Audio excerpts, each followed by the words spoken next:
honored us with their presence today. Chief guest, Senior Professor H.D. Karunaratne, Vice Chancellor, University of Colombo. Guest of honor, Mr. Kunle Adeni, UNFPA representative for Sri Lanka and country director for the Maldives, and Professor Chandana Aludge, acting dean, Faculty of Arts, University of Colombo. Now, I cordially invite Dr. Kumudika Boyagoda, Head Department of Demography, University of Colombo, to welcome the audience.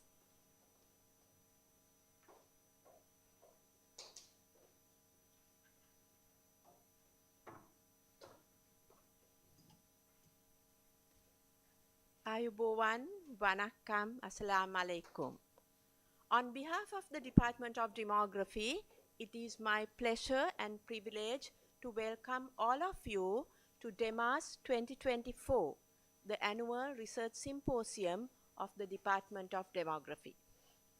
It has been a great pleasure to organize the department's 11th annual research symposium, which has been held as an international event for the 5th consecutive year. Recognizing the importance of the United Nations post-2015 development agenda, we have been meeting under the theme Population and Sustainable Development with the aim of providing a forum for national and international scholars in population-related areas to discuss and debate issues of interest and importance in a changing national and global context that will lead to sustainable development. A very special welcome to our chief guest, Vice Chancellor of the University of Colombo, Senior Professor Chair H.D. Karunaratne. Sir, you always encourage impactful research, and we are today featuring one impactful research. And also I would like to mention that you attend all university events, irrespective of it being small or big. That is very encouraging to all of us, and I warmly welcome you. Mr. Kunle Adeni, UNFPA country representative in Sri Lanka and country director, Maldives. A very warm welcome. You have been traveling, I don't know, all over the world during the past 2 weeks. Even yesterday you were on mission and arrived last night. It is really appreciated that you made it to the event today. UNFPA's support for the Department of Demography has been from its inception in the early 1970s. And currently, we are collaborating on a very needy initiative, that is what I said, impactful research, in providing sexual and reproductive health services to the community. I warm to welcome Mr. Kunle Adeni as well as the UNFP team, especially Ms. Rupurani Radhakrishnan, who has been a tremendous support in organizing this event and all our events.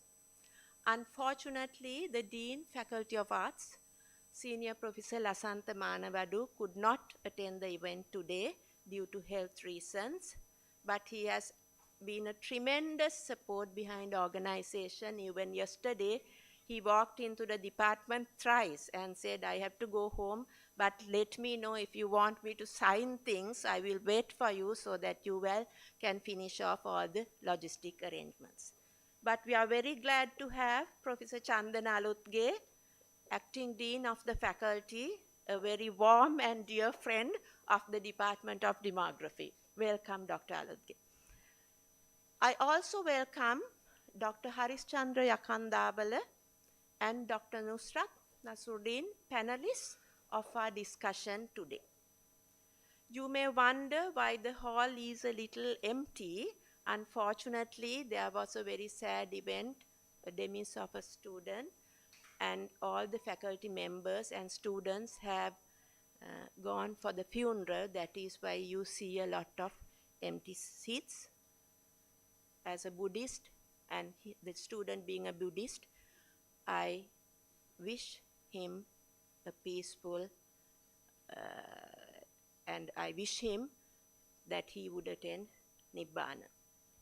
Emeritus professors of the department and all distinguished guests, I regret I cannot mention each of you by name.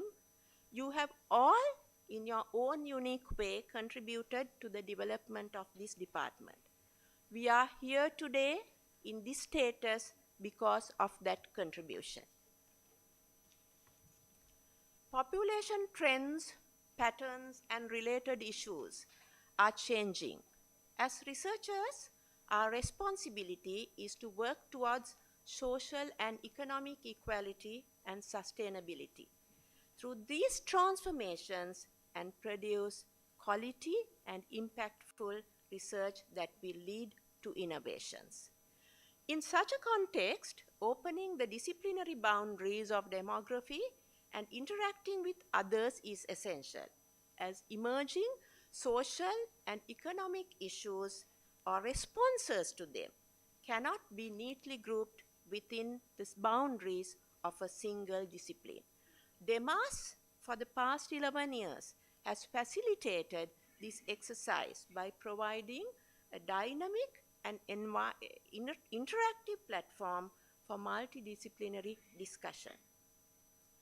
As I mentioned earlier, DEMAS 2024 carries a special feature where the Department of Demography presents the findings of a joint study by all academic staff members on sexual and reproductive health, knowledge, attitudes, and especially needs among the export processing zone employees, which will provide the basis for the UNFPA to initiate service providing centers. This provides the ground for today's panel discussion also. We are very proud to be a part of the UNFPA's impactful initiative, and we hope this will extend beyond the export processing zones to other needy groups such as school children, adolescents, and youth in general.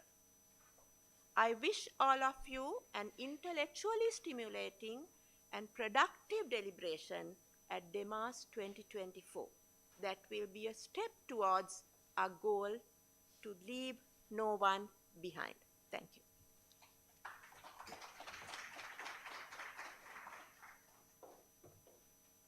Thank you, Madam.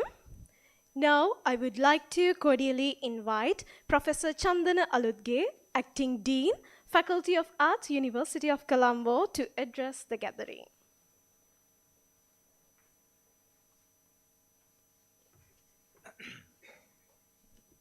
I have this problem every day because the podium is taller than me.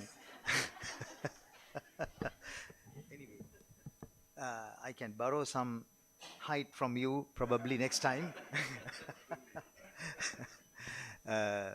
Good morning. It is a very pleasant morning, smiling faces, beautiful ladies, which I would like to see always. And our dear Vice Chancellor and Mr. Kunle, and he has almost become part of University of Colombo now.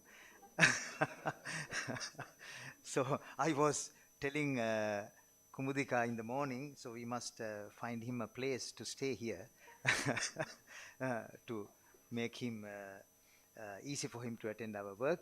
Anyway, this is a annual gathering, and thank you very much for the Department of Demography organizing this nice event to get together and to debate on what we have learned for years and years, and to think of the future and to make decisions and to help decision makers. I saw recently one of the maybe ministers or maybe members of the new government has mentioned that all youths in Sri Lanka should get married at 25 or 26 because the government is going to give houses for them. So that means a lot of work for you, demography department, in the near future, because there will be more families, expansion of families and new research. Because I was wondering,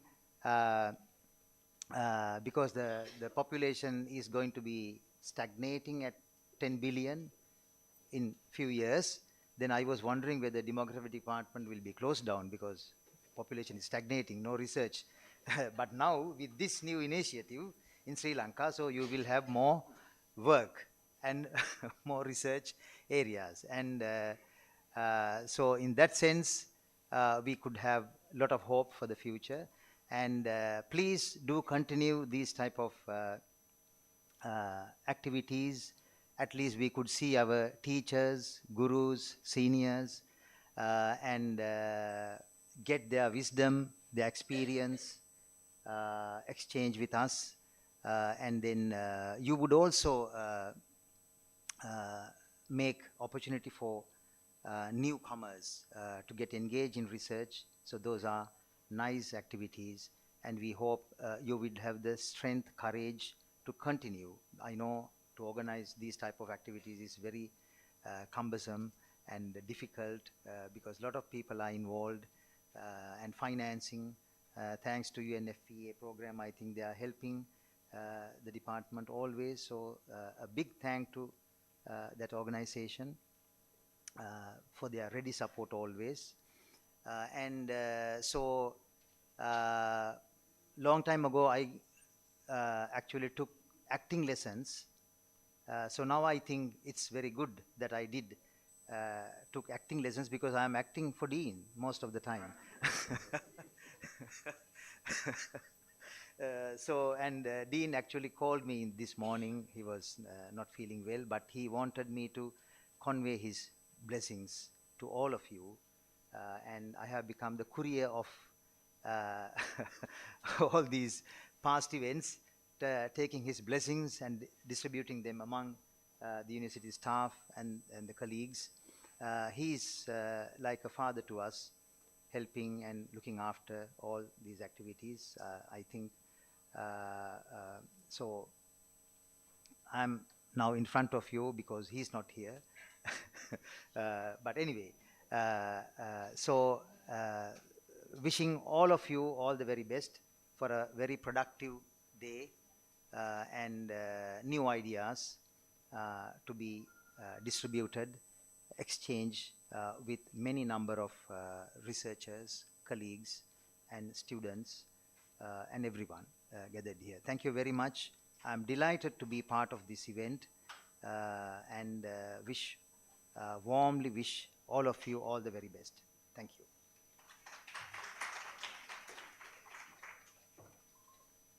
Thank you, sir.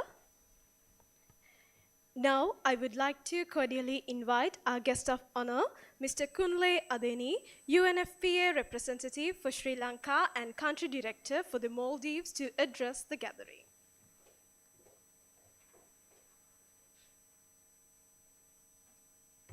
Thank you very much.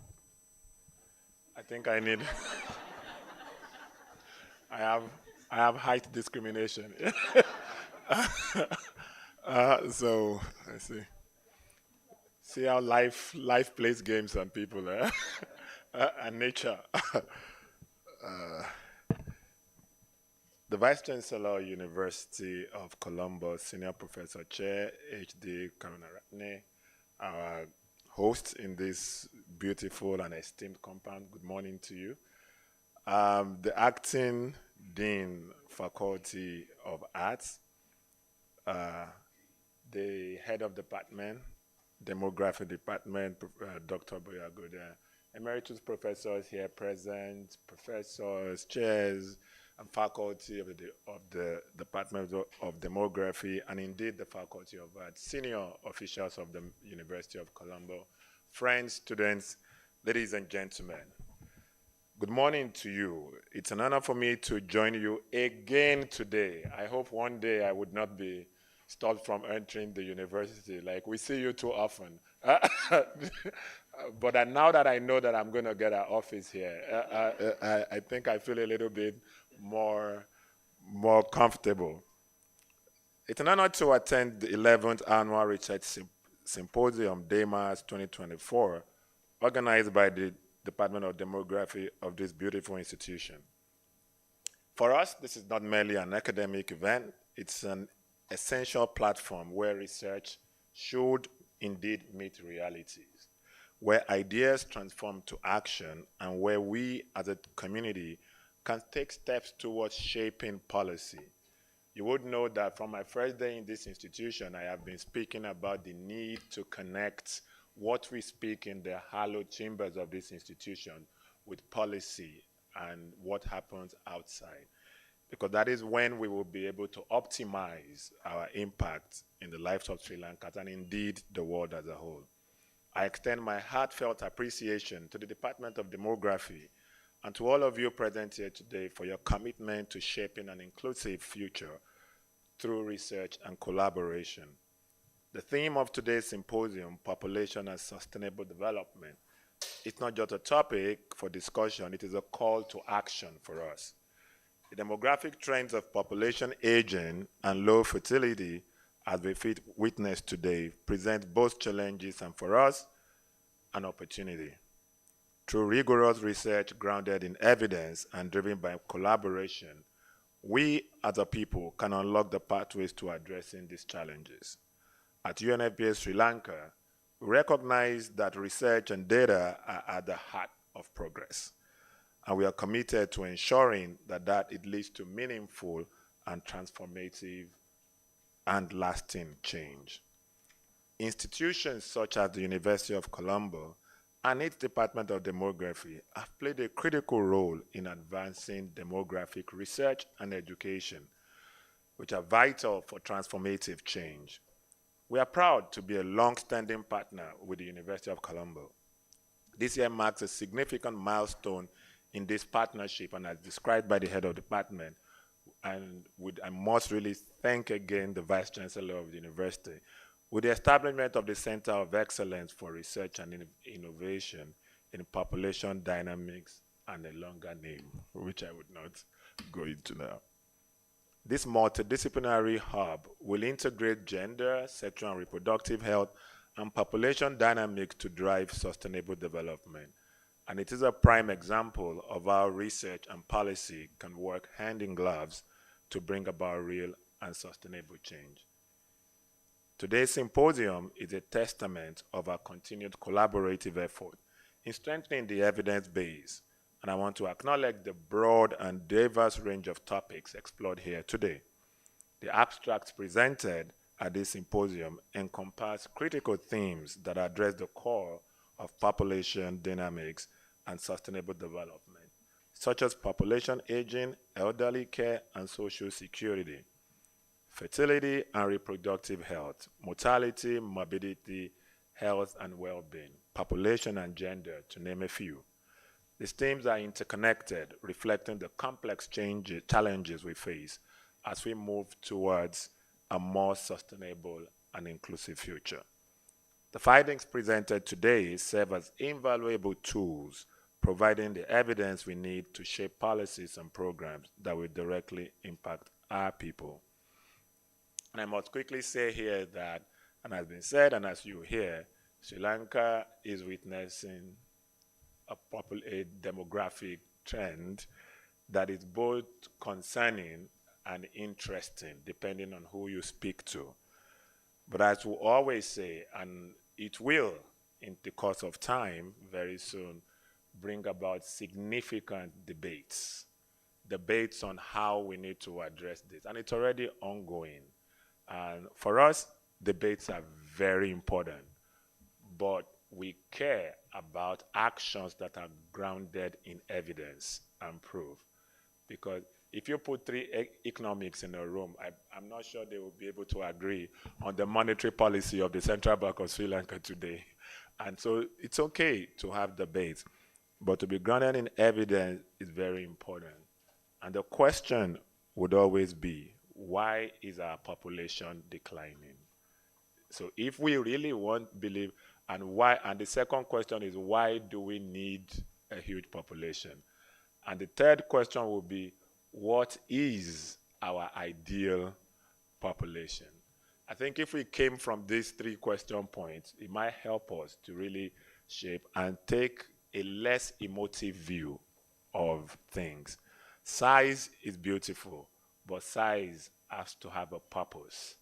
And the question is, what do we want for our people.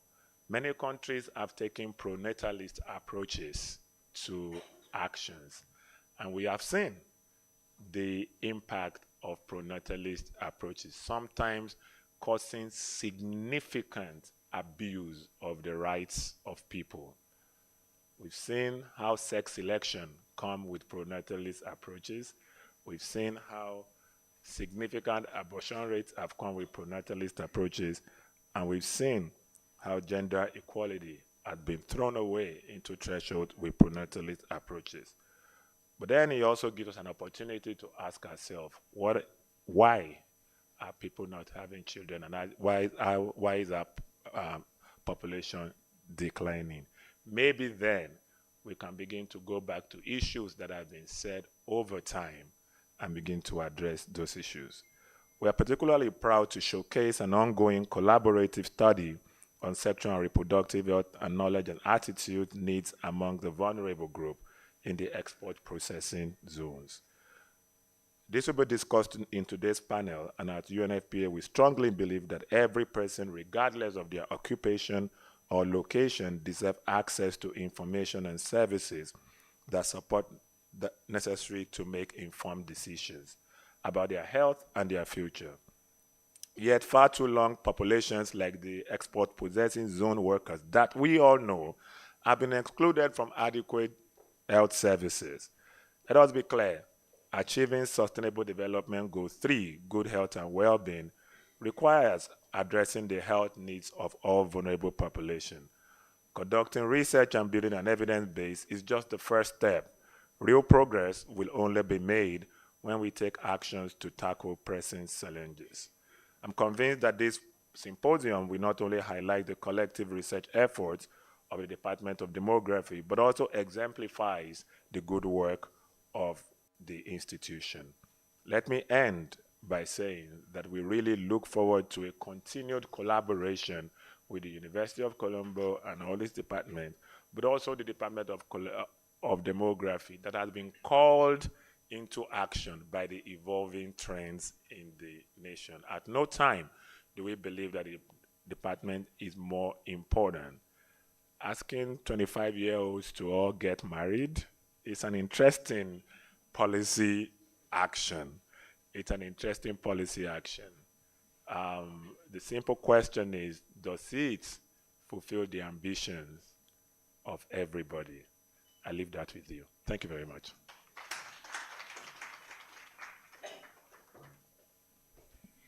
Thank you, sir. Now, I would like to cordially invite our chief guest, Senior Professor H.D. Karunaratne, Vice Chancellor, University of Colombo, to address the gathering.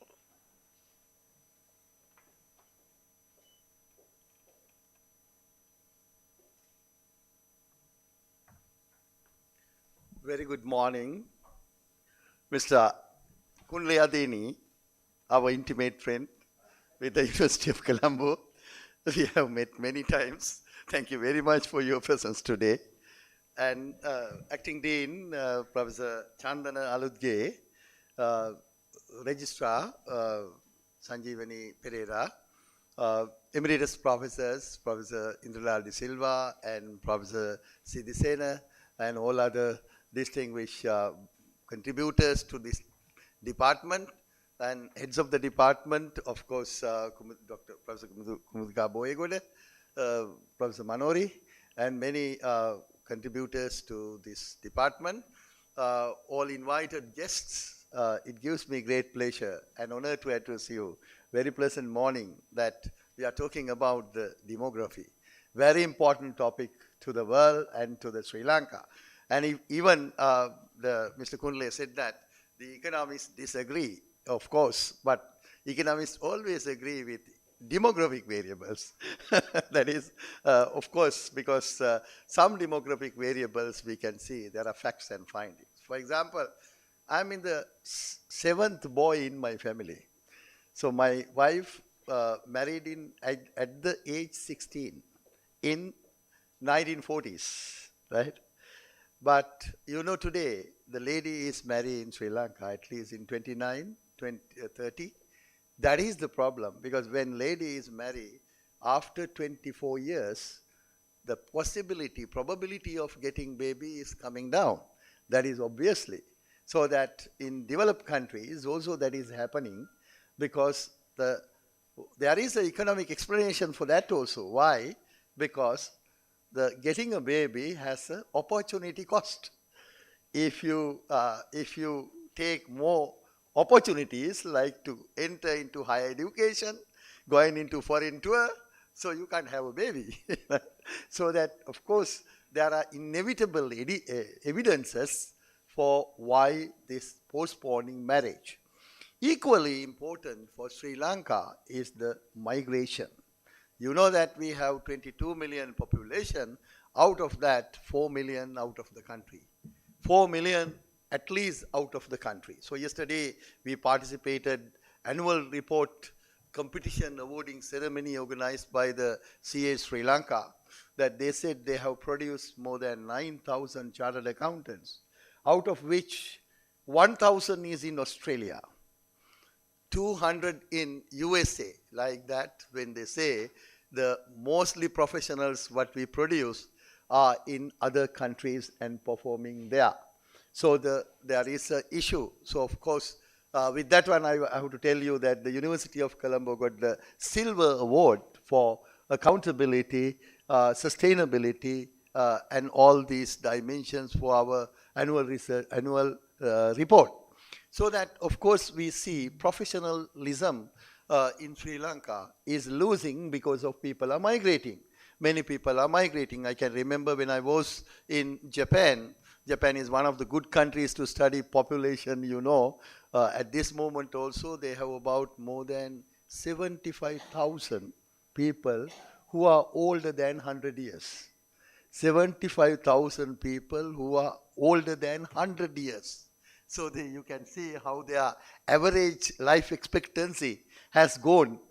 So even in Sri Lanka, now maybe 79 or 80, basically after 65, 70, you know, there should be attention, and there is a serious problem of elderly care, cared by professionals.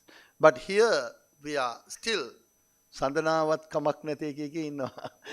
We are waiting to see our children should look after the people, because no children, you know, those days, as I told you, that you know that there was a sport by Sri Lankan, there is still, that is called LA, which needs 16 people to play, one team 16 people. So to play the LA match, we need 32 people to play. So those days, the families had 16 members, it was easy. Now even to play carom, today very difficult to find partner in the other house. That is the problem, right? So the LA is very difficult to play.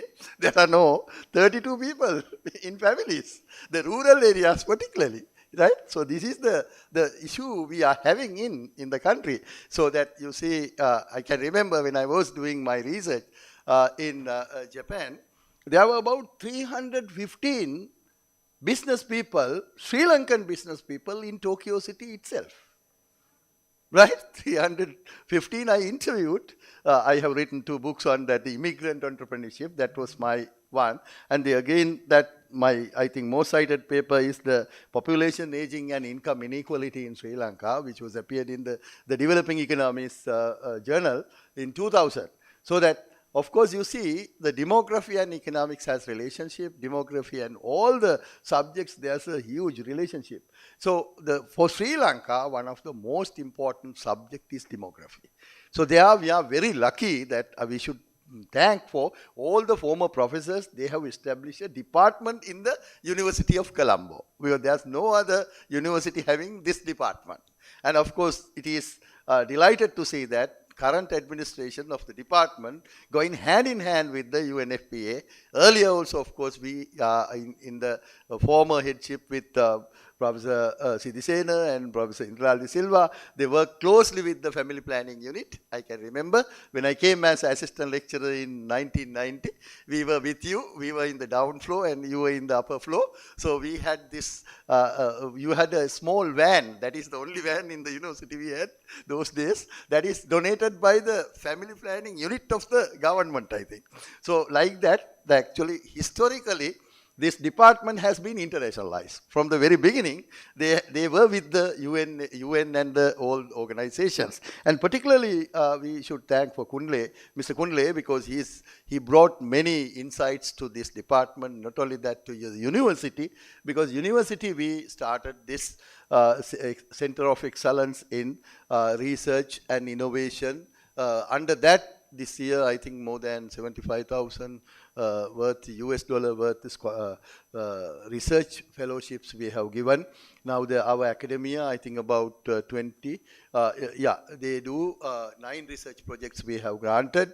So all are there. I am also part of migration research team, I hope. So because we know that is the related areas where we have to work. So this kind of funding is very important, and actually Colombo University academics are talented. They can do many things in terms of research, because this is the only university handling that. This nature of research conferences, University of Colombo is conducting in other faculties, other departments also. For this year, this is my 23rd international conference participating within the university. We have 19 entities that they go with the annual research symposium. We have an umbrella theme in this year, that is the sustainability through impactful research. So the demography is one of the areas we can do many impactful research, because we need policy variables, the policy aspect of the demography. Otherwise, the country is suffering, people are suffering because of the mass migration, and large number of people have gone into other countries because people have lost the hope. I hope that the most important thing, we have to keep the hope. So in that line, in the University of Colombo academics, that they can closely work with the UNFPA and this initiative, and I hope that your other professors have also brought some research projects. So we are expecting to do our level best and facilitate for the Department of Demography. So I wish all the best, and I would like to congratulate for those who are presenting papers today and those who submitted papers. Don't stop only presenting paper here. Try to publish in SCI journal articles. Then you will get more important things. As a researcher, you have to convince to the society that you are working for well-being of others. So that is what we have to do as researchers. I think the University of Colombo researchers are doing very well. The last year, 5,178 SCI journal articles published by the University of Colombo Academia. That is one of the reasons we call the university's #1 impactful research. Always that impactful research is very important. Why? Because every academic is doing research, but only few academics concentrate on the impactful research. So there are the innovations, policy tools, and of course collaboration, cooperation, networking, all are very important. In this scenario, this Demo ARS 2024, we can see it's a practically visible linkage with the UNFPA and all other relevant agencies, and producing a very important document. So I congratulate for all the paper presenters and organizers. I hope that this trend will continue, and the Department of Demography can contribute more towards the development of the university as well. Thank you very much for inviting me.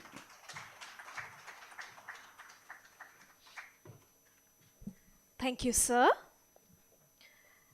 At this moment, we would like to express our sincere gratitude to our distinguished guests by presenting with them tokens of appreciations. To do the honors, I cordially invite Dr. Kumudika Boyagoda, Head Department of Demography, University of Colombo, along with Mr. Migara Karunaratne and Ms. Netra Senadi, Symposium Co-Chairpersons, DEMAS 2024. First, we extend our gratitude to our chief guest for today, Senior Professor H.D. Karunaratne, Vice Chancellor, University of Colombo.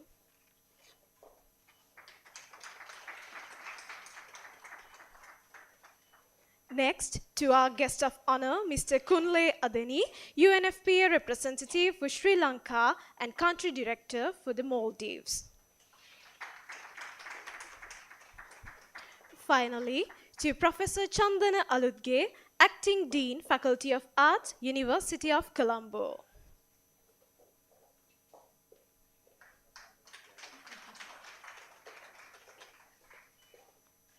Thank you. We now move on to the most important segment of today's ceremony, the official launch of the conference proceedings of DEMAS 2024. To symbolize the launch, I cordially invite Dr. Kumudika Boyagoda, Head Department of Demography, University of Colombo, along with Mr. Migara Karunaratne and Ms. Netra Senadi, Symposium Co-Chairpersons, DEMAS 2024, to present the proceedings to our distinguished guests. First, to our chief guest, Senior Professor H.D. Karunaratne, Vice Chancellor, University of Colombo. Next, to our guest of honor, Mr. Kunle Adeni, UNFPA representative for Sri Lanka and country director for the Maldives. Finally, to Professor Chandana Aludge, acting dean, Faculty of Arts, University of Colombo. Thank you. With that, ladies and gentlemen, I now invite you to enjoy a special video presentation which beautifully captures the reflective journey through annual research symposium of the Department of Demography and offers a glimpse into the significance of today's event, DEMAS 2024.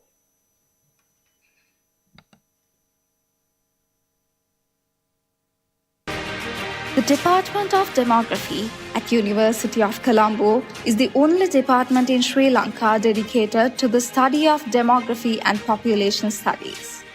Through its teaching, learning and research initiatives, it plays a crucial role in shaping the future of population studies in the country. At the heart of department's research efforts is the annual research symposium DEMAS. This event was first held in 2014 under the leadership of Professor Sunetra Pereira under the theme Emerging Population Issues and Challenges. This event marked a pivotal moment in department's history as it set the stage for what would become a hallmark event in Sri Lanka's demographic research community. Since that first symposium, DEMAS has grown in both scope and significance. What began as a national gathering soon transformed into an international event. In 2020, under the leadership of Professor Manora Veeratunga, the symposium opened its doors to the global participation, fostering even greater academic exchange and collaboration. Each year, DEMAS is held under the theme Population and Sustainable Development in alignment with United Nations post-2015 Development Agenda. This focus ensures that the symposium remains at the forefront of global discussions on population dynamics and sustainable development. DEMAS is more than just a research event. It's a platform for dialogue where undergraduates, postgraduate students, as well as academic staff come together to showcase their research. Researchers from various fields, sociology, economics, health, environment studies, and more present their findings, creating a dynamic, multidisciplinary environment for discussion. The symposium also serves as a vital forum for emerging policymakers, government agencies, and grassroots researchers. By bringing together diverse voices, DEMAS facilitates a rich exchange of ideas, influencing policy and planning related to population dynamics and social development. In 2024, DEMAS will feature a particularly impactful initiative. The Department of Demography, in collaboration with United Nations Population Fund, has conducted a research study on sexual and reproductive health knowledge, attitudes, and needs of workers in Sri Lanka's export processing zones. The panel discussion at the inaugural session of DEMAS 2024 will share the findings of this important study with insights from academics, practitioners, and service providers. This research will provide the groundwork for providing SRH services for this needy community. The aim is to drive meaningful change not only for the workers but also for other vulnerable groups such as school children, migrants, and displaced persons. This research collaboration highlights the department's commitment to impactful, socially relevant research. The study results not only reflect the strength of teamwork within the department, but also underscore the importance of partnerships, particularly with organizations like UNFPA, in addressing critical population health issues. DEMAS 2024 promises to be the testament of the department's dedication to advancing knowledge, fostering collaborations, and gathering social innovations that can shape future policy and development. As we look ahead, the Department of Demography and DEMAS will remain steadfast in our commitment to providing research that matters, research that influences policies, enhances life, and contributes to more sustainable and equitable world.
With that, ladies and gentlemen, moving on to the next most important segment of today's ceremony, panel discussion, I would like to cordially invite Ms. Netra Senadi, Symposium Co-Chairperson, DEMAS 2024, to set the stage by giving an introduction to the panel discussion.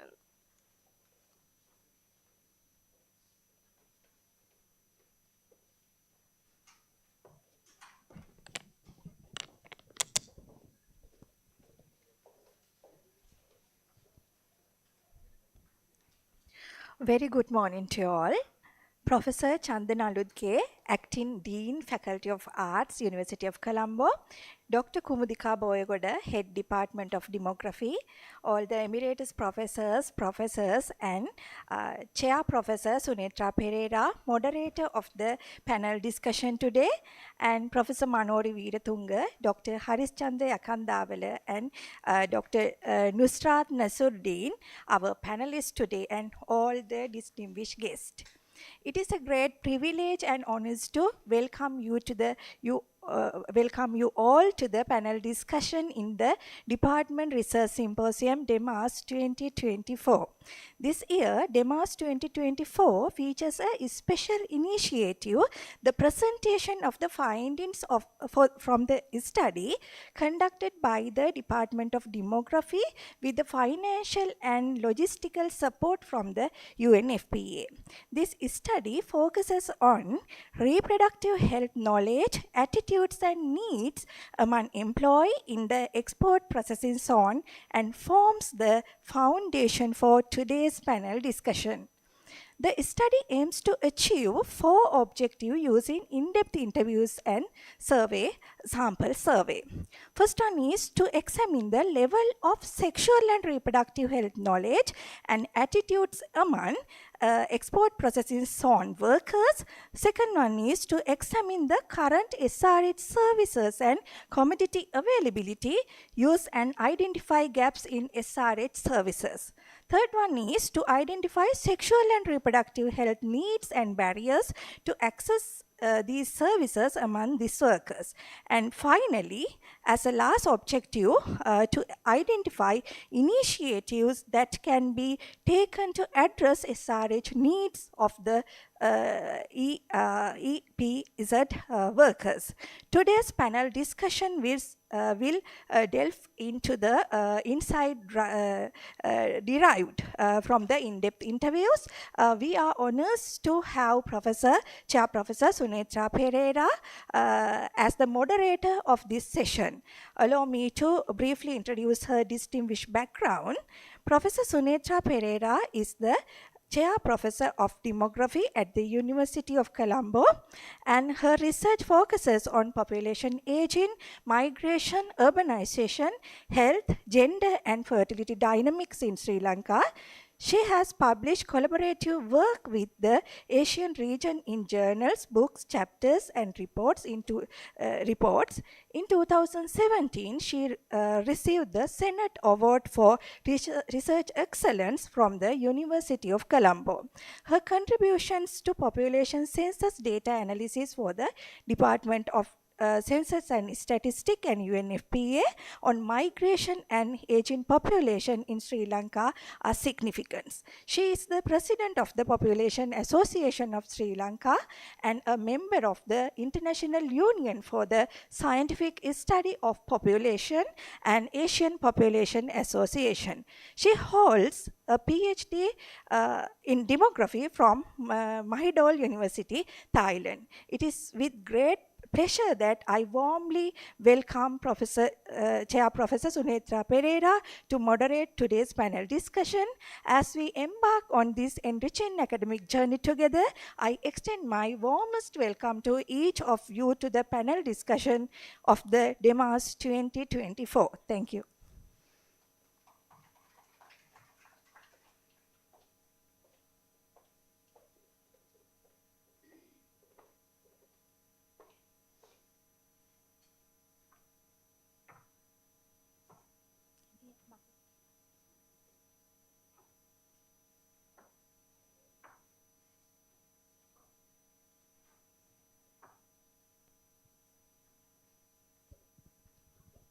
Very good morning to everyone. Yes. Welcome to today's panel discussion. We focus on sexual and reproductive health, knowledge, attitudes and needs among export processing zone workers. So let me thank very first to the head of the Department Demography for being invited to be the moderator. So I'm so privileged to moderate this discussion. And also I must thank our today eminent panel composed of 3 panelists, Professor Manori Veeratunga, Professor in the Department of Demography, Dr. Harishchandra Yakandawala, from the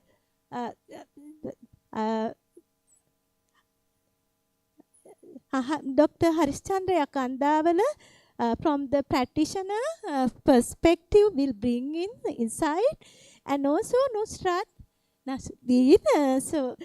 So you are going to share with us some, the NGO perspective. So before moving to, I would like to introduce three panelists and briefly. So let me first introduce Professor Manori Veeratunga is a professor in the Department of Demography at the University of Colombo. She also served as a visiting professor in the School of Computer, Data and Mathematical Sciences at Western Sydney University, Australia.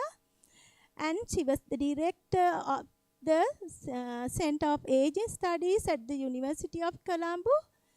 So she been the former head of the Department of Demography and director of undergraduate studies in the University of Colombo. Professor Veeratunga has published several research articles both nationally and internationally. She is also a member of Population Association, including Sri Lanka Population Association, Asian Population Association, and also International Union for Scientific Study of Population. Professor Manori Veeratunga is here to share the research findings which we conducted very recently last month with the support of UNFPA. So which that research focus on SRH among export processing zone workers. She will be sharing the need aspects. And let me now introduce our second panelist, Dr. Harish Chandra Yakandawala. Thank you, sir, for accepting our invitation. So Dr. Yakandawala is a public health expert qualified as a medical profession from the University of Peradeniya. He has a MSc in community medicine and postgraduate diploma in mass communication. He was awarded a fellowship by the College of Community Medicine, Sri Lanka in 2022. He started his public health career as MCH in Kalutara district and moved to Health Education Bureau. He has been a consultant for NIE. He has been the National HIV/AIDS Awareness Program, served as the manager, Health Education Bureau. So being the field of reproductive health, he held several positions.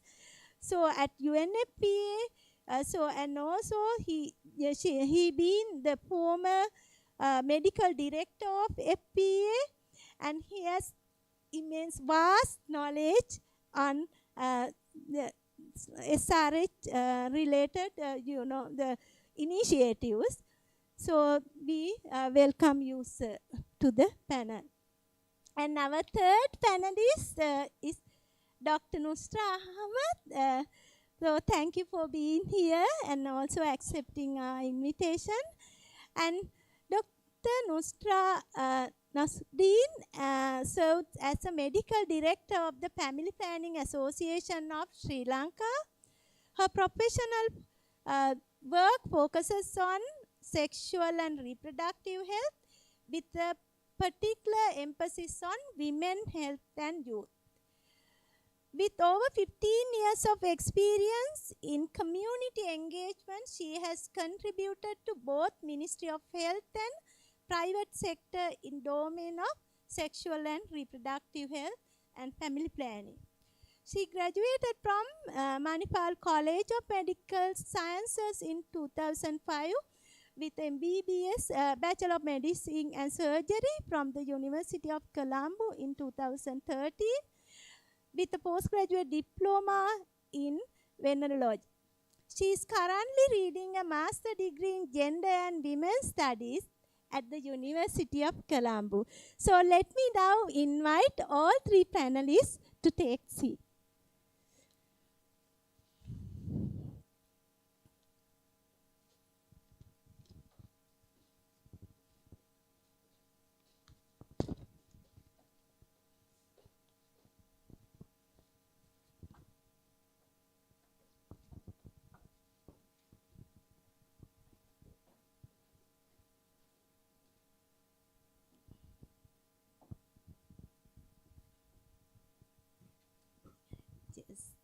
Thank you. Today's topic is SRH, especially focusing on sexual and reproductive health, attitudes, needs, and especially focusing on export processing zone workers. As we know, Sri Lanka established its first export processing zone in 1978 in Katunayaka. Later on, it has expanded to many more, now more than 14 EPZs. So let me first, because when we look back to very beginning, so we see the number of workers are concerned very less at the very beginning, but then gradually expanded, and during the COVID period it was little bit dropped, and so now export processing zone is still contributing to the national economy. But our focus is going to be even though the processing zone workers are going to workers are continuously contributing immensely to the national economy, but their health is concerned. We observe from the past there are certain aspects of vulnerabilities. So today, very first, I would like to ask Professor Manori to share the research outcomes or research findings which we had even from my engagement in EPZ. My very first research I did in 2000, especially focusing on this same issue. But when I went to last month in the field, but I see the problems are still exist. So, but the nature of the problem are the population dynamics are changing and behaviorals are changing. The way we observe in the past is somewhat different. So today, when we talk about the current generations. So let me ask Professor Manori to share, taking us for 7 minutes. I think for the first round, each panelist will be given 7 minutes. For the second round, 5 minutes will be given, and then at the end, I'll wrap up. Over to you, Professor Manori. Thank you very much. So today, so I'm here to present the actually very neat initiatives, as Dr. Boyagoda at her speech mentioned, that the Department of Demography is currently involving in a research study collaboration with the UNFPA on sexual and reproductive health, knowledge, attitudes and needs among workers in the export processing zone in Katunayaka, zones in Katunayaka. So actually, very thankful to the head of the demography, because she has actually, the head of the department and the staff has done all the hard work. After doing all the hard work, I also got an opportunity to join the field research finally, so at Katunayaka. And so as Professor Sunetra also mentioned, so we have been doing so many research in this field so many years, but when I went to the field again like recently, so we were surprised, so still the same issues are existing. So one might question, after over 45 years since the establishment of the export processing zone in Sri Lanka in 1978, whether gaps still exist in relation to sexual and reproductive health issues, especially considering the numerous research studies and interventions that have been conducted over the years. That is actually my main question, and also you all have to think about it, because that is why we are here today, academics, service providers and practitioners together to discuss about this issue, so how we can support to settle this issue. And today, this study, as I mentioned, in collaboration with United Nations Population Fund, this study consists of 3 phases: a baseline survey, then the second one is the establishment of service providing centers, and finally the inline survey. The Department of Demography will contribute to the baseline and the inline surveys. So in the inline the baseline survey also has 2 components, qualitative component and the quantitative components. So far, we have already completed the qualitative component of the baseline survey, so which is in-depth interviews and KIAIs. So now, so if I take, so I quickly go to the the findings, because we have already limited time here. So just to brainstorm your mind about the background of the overall workforce, when we look at the overall workforce in the zone, the female population is higher than the male population, and the majority are young workers between 20 to 30 years old. And so when we look at the education, so they have moderate education level. So most of our school leavers and also school dropouts also there. So I discussed with Dr. Yakandavala also when we met in the morning. And almost all workers are from low income or middle income families and largely support for the family expenditure. And there is a wide, and also like when it comes to the employment sector, employment composition of the zone, so they are working in variety of factories such as garment, apparel manufacturing, electronics and more, so different factories. And also they are the labor conditions such as wages, working hours and labor rights vary across factories and are not standardized. So therefore that is also one of the aspects that we have to think about.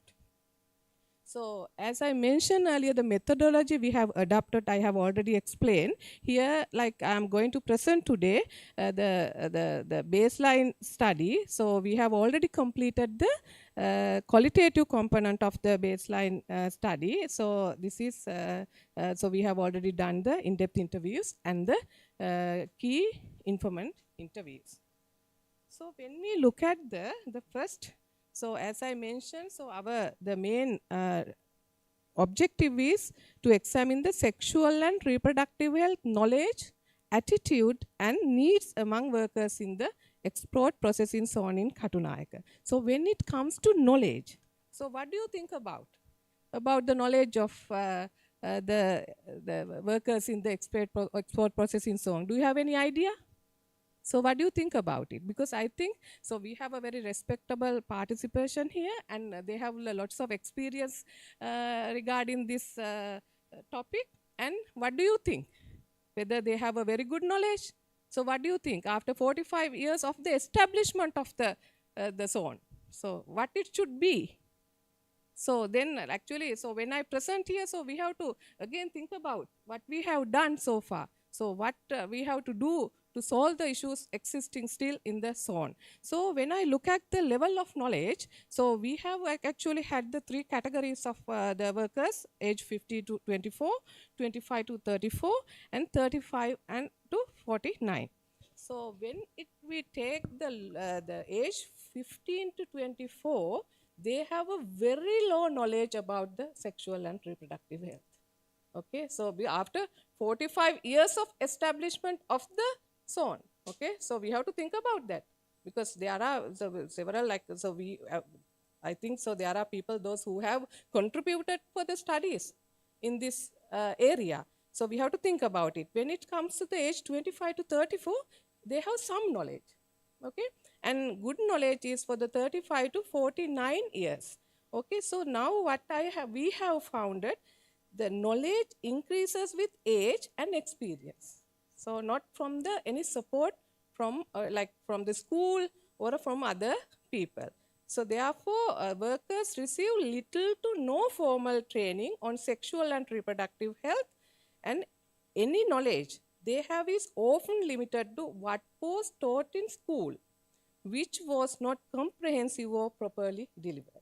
Okay, so now actually they like so then the primary source of knowledge comes from the personal experiences, gained through interaction with society, family, peers, healthcare personnel, particularly regarding pregnancy, childbirth, abortion, and contraceptive use. But what I wanted to highlight here is, however, this knowledge is often required only when individuals experience these situations with little to no prior knowledge to effectively plan their lives. Okay, and I have some case studies also, like I will just read few of them. So one case study is like for you all to think about. Okay, then the 30 females, so one officer mentioned, so like when we do our KIIs, 30 females aged between 18 and 20 resigned from the jobs in the past 3 months due to pregnancy. Most of them were married, although there were a few who were unmarried. So the age between 18 to 20, so they just came to the positions to work and then they have to resign because of the pregnancy. We don't know. We have to do in-depth studies to understand the situation behind. Okay, and okay. So then, then I have to, oh my God, it's time is not enough. But anyway, now I will move to the attitudes towards the sexual and reproductive health. So certain aspects actually we have considered in this study around puberty, pregnancy, childbirth. So I will give an overall comment about this. So what we realize about the attitudes, so they know something about, like, the puberty, or for example, sexually transmitted infections, such as those things. But thing is, they don't have a proper scientific knowledge about those, the sexual and reproductive health. So then all are interconnected. So since they don't have a proper knowledge, so they don't have a, the attitudes also has come from the society. And then it comes to again, when I come to the needs, sexual and reproductive health needs, that is the most important part. I hope that I will get another round to, discuss about these things, because some of the needs, but there are some of the issues has been addressed. For example, pregnancy and childbirth. So there are facilities for pregnant women and for those who are childbirth, but there are unseen things. So that is what we need to highlight. For example, to management of the menstrual management. So now they don't understand about that process also. So sometimes the females, they need some support, like for some days, like during the menstrual cycles, they have some pain, they have some difficulties. So they haven't not touched that unseen needs, because sometimes they want to change their pads. So sometimes actually they need a little rest during the working hours. So they haven't not been touched. Okay. Yeah, okay. So then so there are several needs. So I hope that I will have another time to talk about the needs, because the important segment of this research is to understand the health need, because UNFPA is going to establish the service provider center, because so actually definitely by taking taking these findings, they can actually establish a proper center to give a proper, service to the the workers in the free trade zone. Thank you. So now let me invite our next panelist, Dr.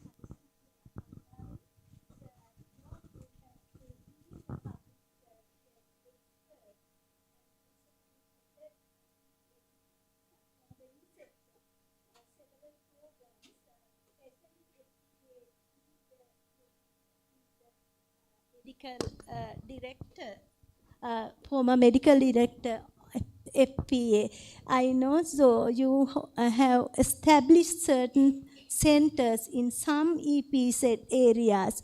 So when you look back to in the past and the present situation, how would you see the nature of sexual and reproductive health, and what kind of behaviors change? So then next round I will come back to you with the challenges, but I just want you to elaborate how you would see past and present situations. Yeah. Thank Thank you for inviting me, Professor Sunetra, and the Demography Department to participate in this.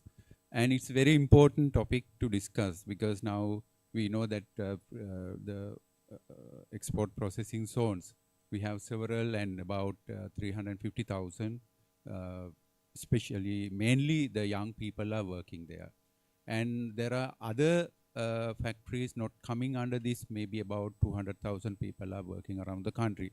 Altogether about 500,000 people, especially the young people, mainly women are working there. So we are talking about this segment. This is very important for our economy and everything because as Manori mentioned about their background, like they are either they are dropped out from schools and not educated properly, but this is not their first choice to find a job.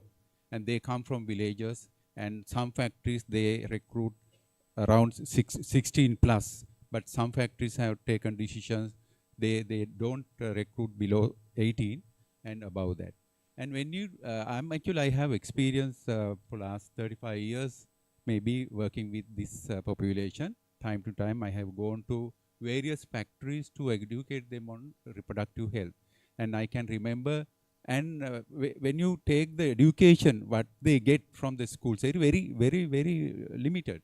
And there were a lot of barriers in the past. And I can remember Professor Indralal and myself, we did a post study for UNFPA some time ago, maybe late 90s, and where we found the level of education or awareness regarding SRH was very low. It's about, say, less than 15%. We have asked very basic questions. We can't ask, complicated questions from students, even from the out of school youth. And the people who are coming from the society or the community to work in this zone are with very limited knowledge. And in the education sector, we decided at least to give some knowledge by the grade 9, because that's where most of the students are dropping down. And they are coming to this type of factories. And knowledge, of course, even in the free trade zone or other areas, the access is very limited. Even for us to give some knowledge, they don't give enough adequate time for us to educate them in their busy schedules, within their busy schedules. And early, of course, there were no facilities to address them through the media and materials and things like that. So it was very limited. Now, of course, we have some more, like introducing the technology, using social media, but still, I don't think that we have enough materials to educate them and enough space or facilities within the factories to give that. And that is why still we are finding their knowledge is very poor. And everywhere. And when you are talking about the attitudes, it's very difficult to measure. And say we are talking very limited. We are touching very superficially, and how they feel like their life. What's the value that they have given to their life? It's very poor. Actually, they don't know what to do when in a situation where there are a lot of happenings around the factories. There are living conditions or where they live, there are boarding houses and other facilities around. And when they come to the factory, how they work there, and associations they are having inside the factory. And after they go back, maybe their living conditions, plus when they go back to their home villages and hometowns, and same thing is happening. Because this segment is very special. We have to identify and study about real situations. I don't know whether still we know about that. And attitude-wise, of course, if they the attitudes towards their sexual life, the relationships, and all those things matters. That's how, because we know somebody to practice something, and there should be a good knowledge and good attitudes and perceptions. Then only they will go for some practices, good practices, what we are thinking about. And sexual practices also, which is very complicated. And because they don't give any value to their life, and they start their sexual life very early in the zone areas, because influenced by the friends, the peers, and their living conditions and living situations there. And I think when the government started the factories or the free trade zones in 40-something years, and there was no, they didn't consider about the social aspect of it. They started and they gave jobs, and it happened all over the country, but the social aspects were not studied and not provided the situations there and the facilities for the young people to live. And what we are observing now in factories and the people, especially the young people, girls and boys, they start their sexual life very early and without any knowledge, and they are going for high risk behaviors and multiple partners. And on top of that, the partners, men and women both, actually they have various kind of partners. And sometimes the people who are here, they are trafficking also, and the people go there and searching for girls and offering some extra money, and they go for various other sexually related jobs like spas. And about maybe 200, maybe about 3,000, 4,000 spas around this area. And if you go to, if you go to the free trade zone areas, you will find spas plus the rooms are available. Why?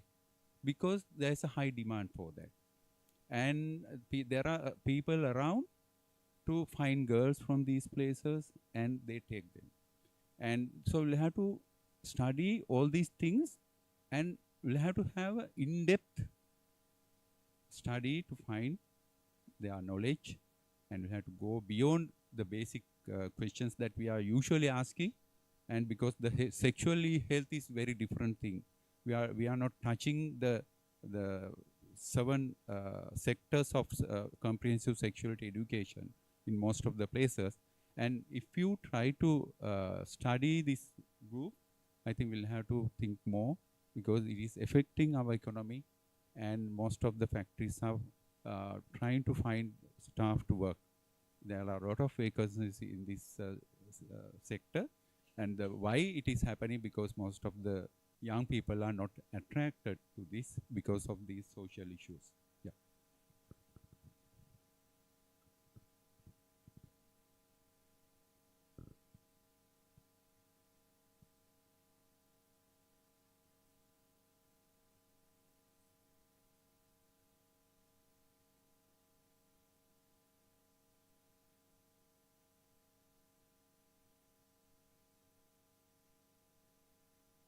Yes.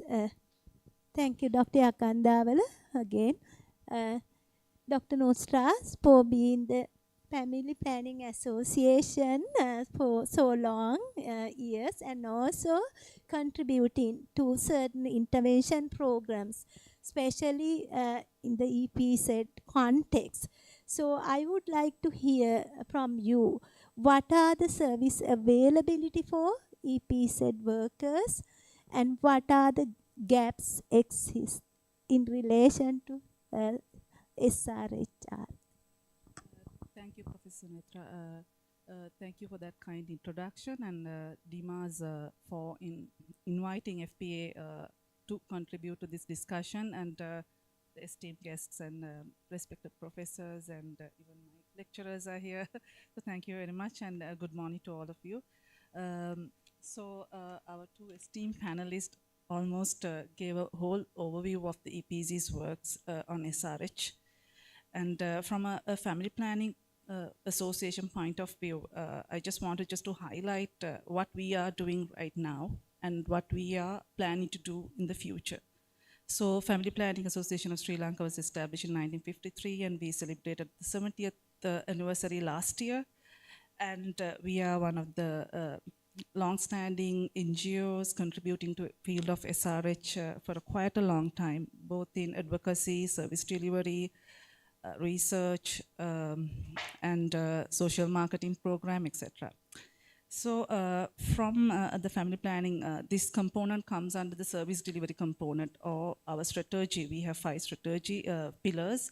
Out of that is one of the main pillar is the center care on people.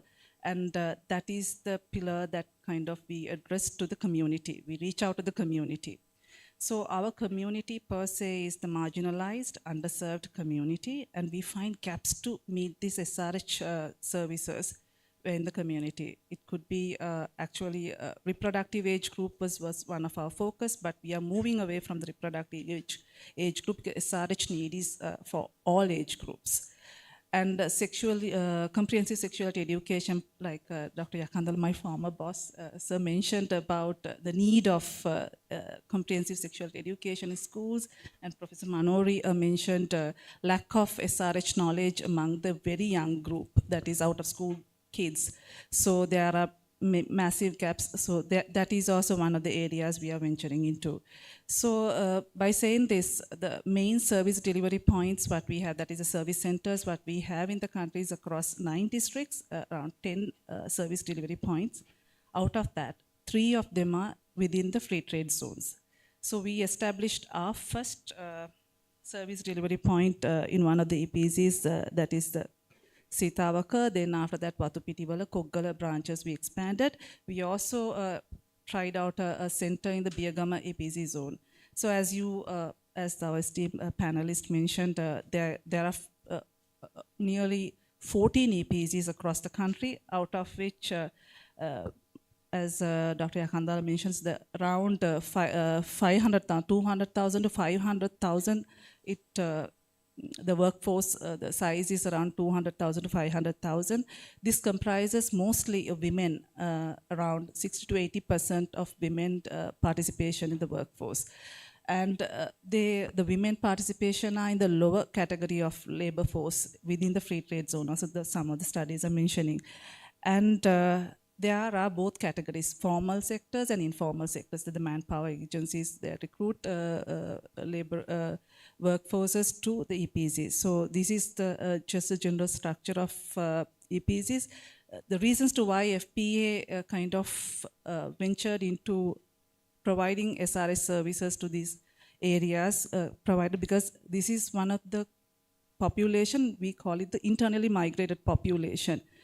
Primarily from the rural to the urban settings. And also Professor Manori mentioned in the recent study also, the category of the workforce is between age of 18, where that is the legal age of labor force participation, to 25 is the majority of the labor force participation. Yeah, so that is the reproductive, the youth, we call them the vulnerable groups, not necessarily, but that is how we identify from a very health perspective.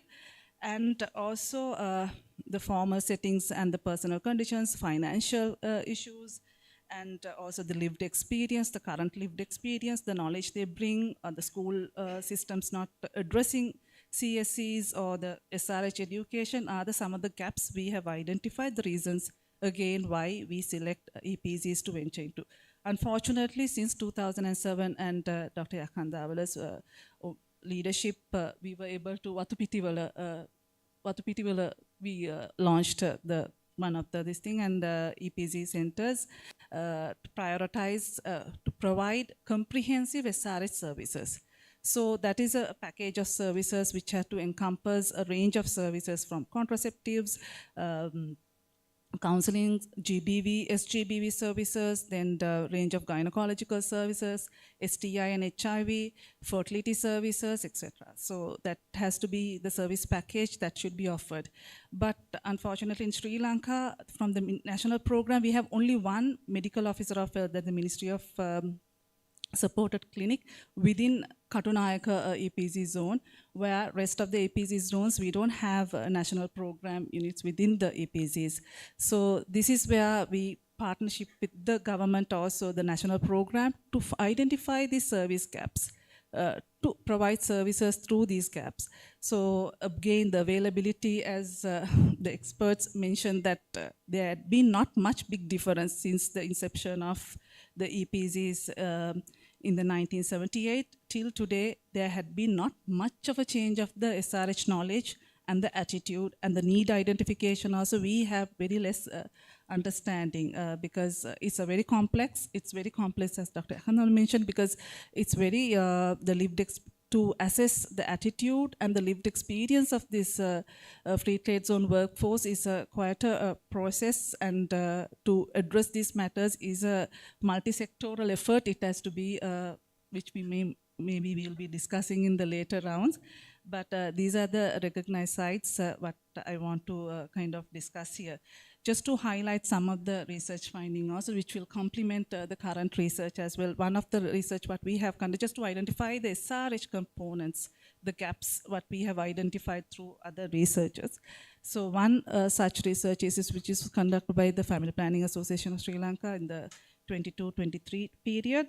So this is in Koggala, and also they identified that research findings, it was a analysis of unintended pregnancy and unsafe abortion. So the research findings revealed there was unintended pregnancy and unsafe abortions are not uncommon among female factory workers. So that is one of the components. And also many lack knowledge about contraceptives and emergency contraceptives, even though they use or there's a practice, but the proper, the accurate information they lacked on these aspects. So contraceptives, abortion services, all those fall under comprehensive SRH services.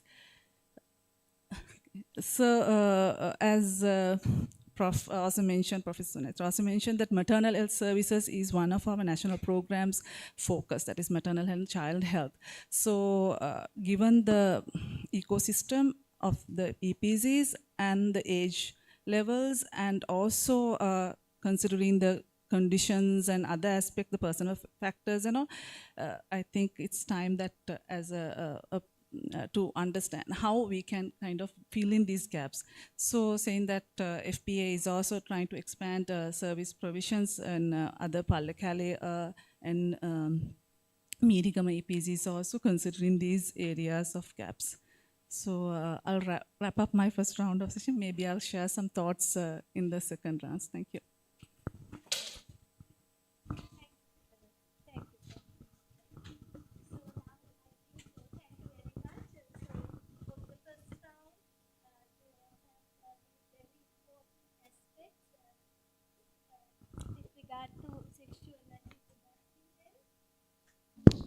Yes, thank you.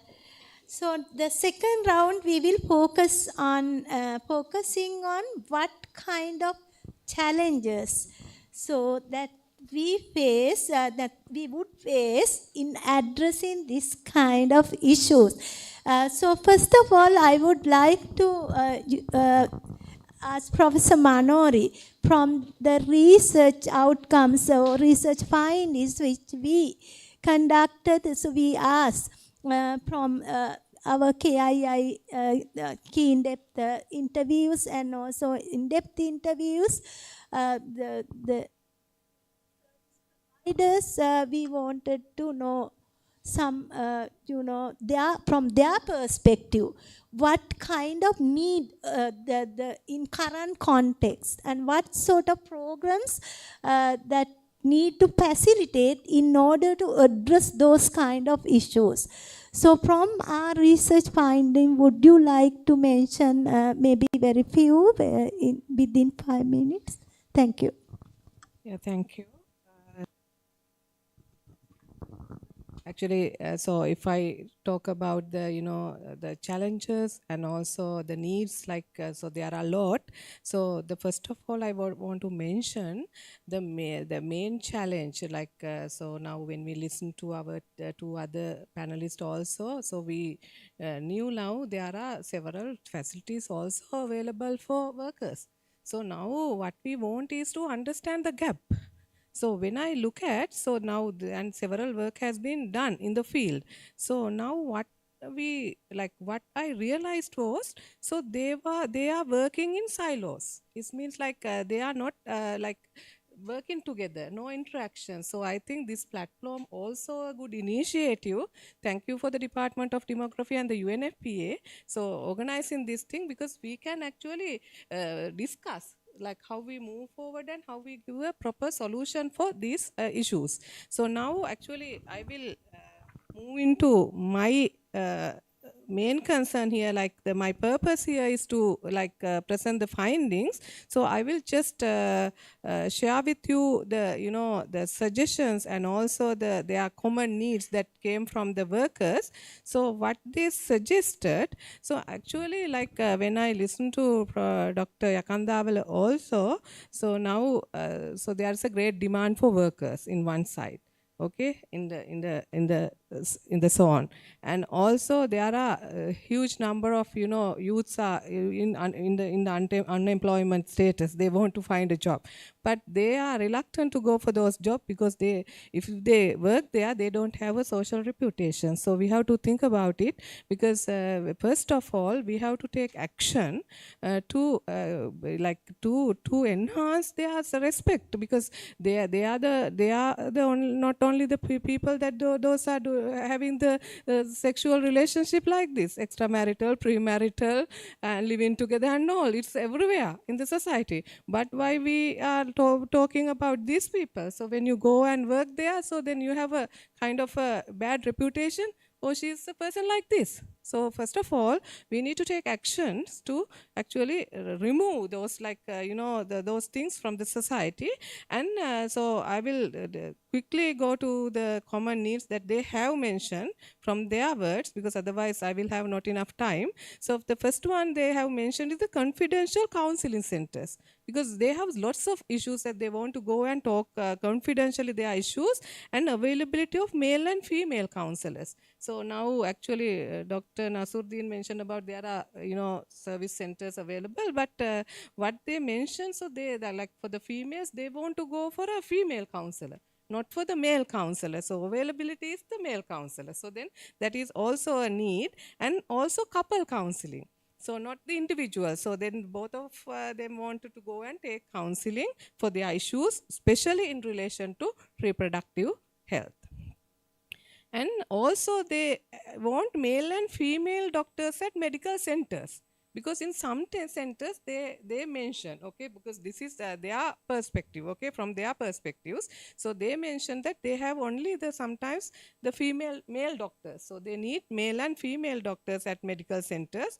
And also what they mention, most of the female workers may mention that still the gender discrimination is prevailing there. So therefore, they need a training on gender discrimination, because to have a better life. So then, and also the violence against women also happening. So that's what they mentioned. So therefore, they wanted some policy action. To zero tolerance for violence should be enforced to protect female workers. So that's what they have mentioned.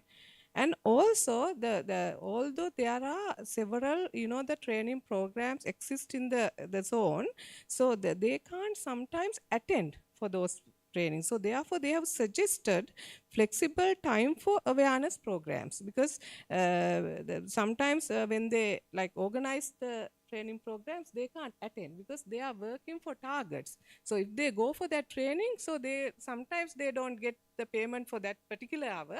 So therefore, those are the issues for them, because they have come because of they have lots of economic issues. So they don't want that is not their priority then. So like Dr. Yakandavala mentioned, so they don't give value for their life. Okay, only to earn something. 1 minute, no? Okay. And also what they again mention, so use of visual methods of awareness, because they don't like for lectures, because they don't have time to listen for the lectures. So if there are visual things, then they can actually watch and understand that. And also the availability of video clips during breaks, especially during lunch breaks. And also they have mentioned about the compulsory SRH training.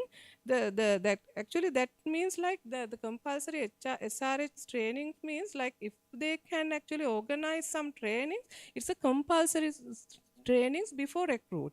Okay, so sometimes like in some countries, in some factories, in some developed countries, they have so they have to actually complete that training. So they will pay for that training also. So if you can actually introduce something like this, so they will actually, without any trouble, they will get that training and they will be aware.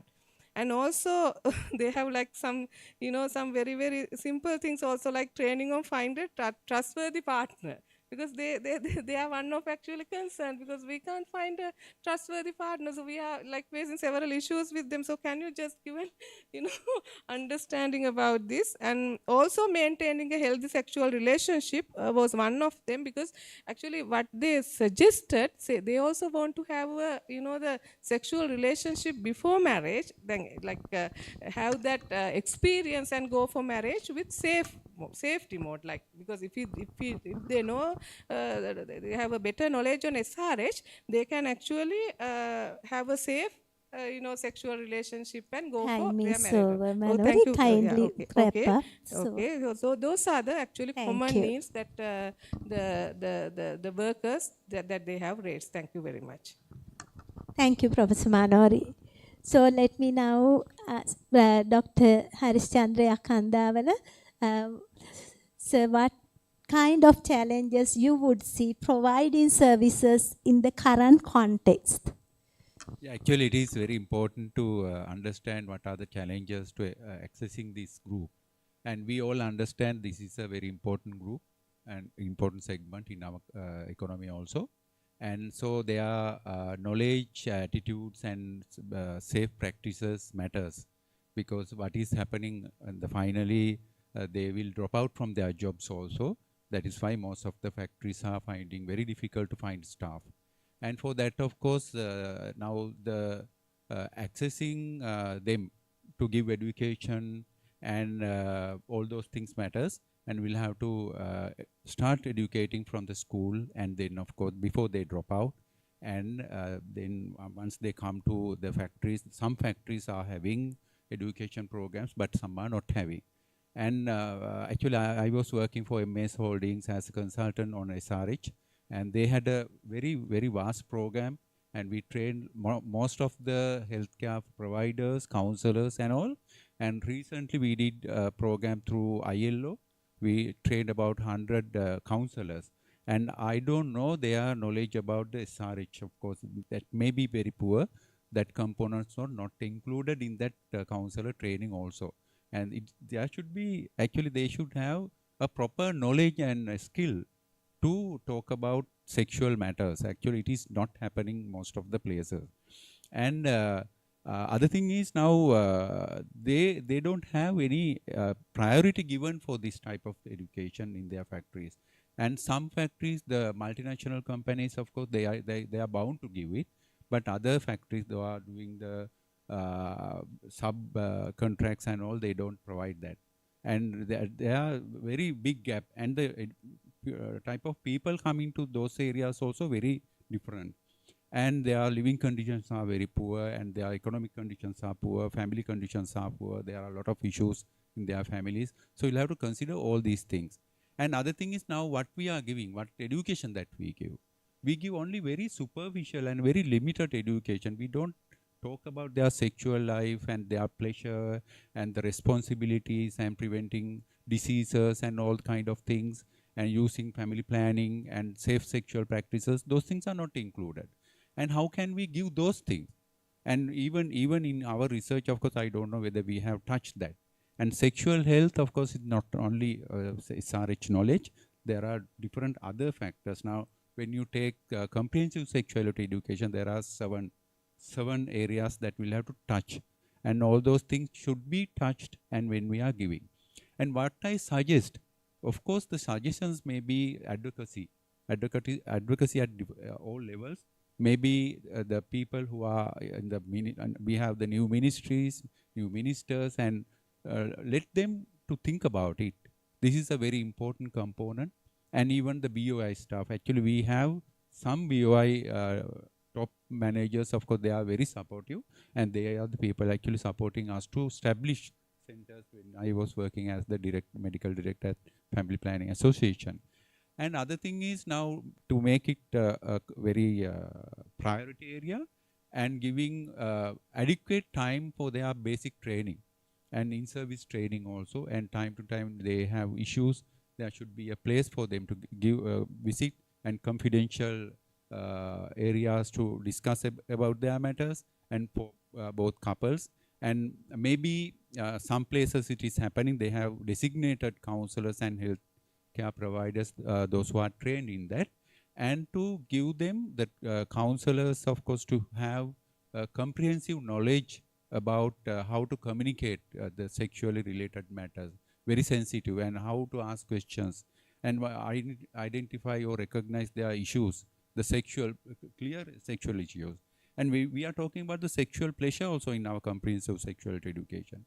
Whether all these people have got any knowledge about how to get a good sexual pleasure in their relationships, and why people are having many partners, especially even girls and men both are having many multiple partners, and risky sexual behavior and leading to unwanted pregnancies, HIV, and those kind of things. And there are a lot of new areas, like, you know, others who are having different kind of sexual behaviors, sexual identities, LGBTQIA groups, and we have a lot of bisexuals, homosexuals, how their relationships are handled, and we get those groups also within this community. So we'll have to identify all those things. And I can remember MS Holdings, actually, they considered even educating the people with disabilities, especially they have people with hearing difficulties, and we developed some materials with sign language. And there are a lot of materials available in some factories, they are using at different times, but we can expand and use new technology to provide these services.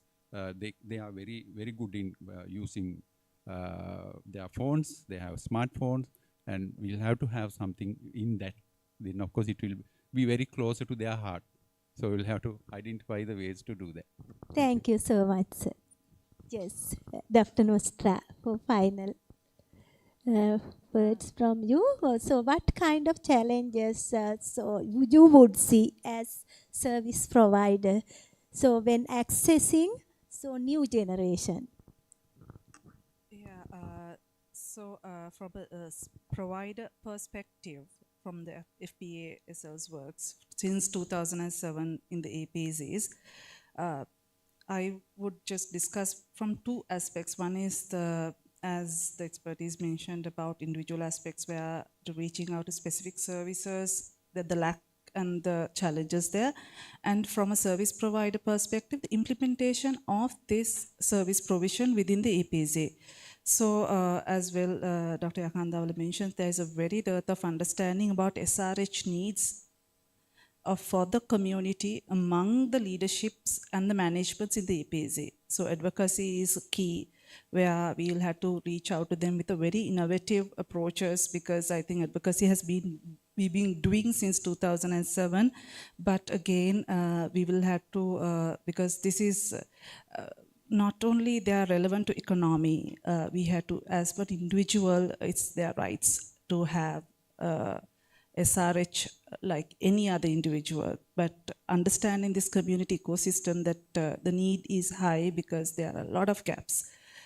Starting from the school level, as Dr. Yakhanam said, CSE has not been very well addressed in our schools, especially when they progress for their workforce. The sexuality education is very much important for relationships, where again, some of the testimonials or the interview findings that showcased how they asking for skills to have a better relationship. So that has to be actually addressed in a very early stage in life. But again, given this area, our works in this area, we are trying to address it many folds. So that is one of the challenges. So higher level advocacy, individual level approaches have to be much improved. We'll have to use different innovative, maybe digital platforms. There are certain digital platforms, but we'll have to again see across all APZs, what they really access to, how we can approach to reachability of these individuals to these platforms are the things we have to consider in future. And also establishments, we may establish multiple centers across APZs on the community and all, but again, are we providing the necessary needs? Are we meeting the needs of them is another area that we have to kind of consider in when it comes to approach. And of course, the policy levels, we have our general policies on domestic violence, GBV, and violence and all that. But do we have specific policies for EPZs? Because most of these workforce are mostly during the entire, if you take days, their work style or the work involvement, they are working throughout the day, maybe after hours, long hours. So do they have time to, even if we have the centers for them to come and reach our services, so there we need some certain policy levels, understanding how we are going to meet this labor force needs and to reach and accessibility of the services. So that is one of the aspect we will have to work as a multi-sector. Professor Manori said we can't just work in silos, we'll have to work as a team and to look into all these aspects. And of course, from a very provider perspective, as an NGO, problems, one of the challenges we meet is sustainability and funding. So that is one of the key. That's why we partnership our international donor agencies. We discuss about this, has to keep this sustained, because having established and in the long terms, we had to critically think about that. So one of the aspects we with the UNFPA now currently we have engaged in return of investment. That is a very innovative, progressive plan to reach out to the EPZs, especially the leaderships and the management, convincing them the importance and vice versa, both profit out of this. We are reaching to the needs of the people, and they also have their rights to provide these services. So those discussions, and we have ventured into some of the activities through that. And while that also to meaningfully resource allocation for these needs are also one of the aspects that I would like to share. And we are by and large in Sri Lanka, when it comes to SRH, we only focus on women. So, men's health is also, I think, most of the time, men's engagement in SRH service provision is also one. So this group, although if we say women participation is high in the workforce now, example, Karunayaka, male-female ratio is 1:1. So there is a large number of, and also large number of male participation in certain zone, depending on the job categories and so on. So addressing men's sexual reproductive health is a must, especially to address GBV, domestic violence, relationship skills, so on. So there is a massive gap, and to advocate the leadership and the managerial is another challenge that we meet. From an individual perspective, like Professor Manori very well said, this is the very busy workforce in the country, main economic drivers in the country.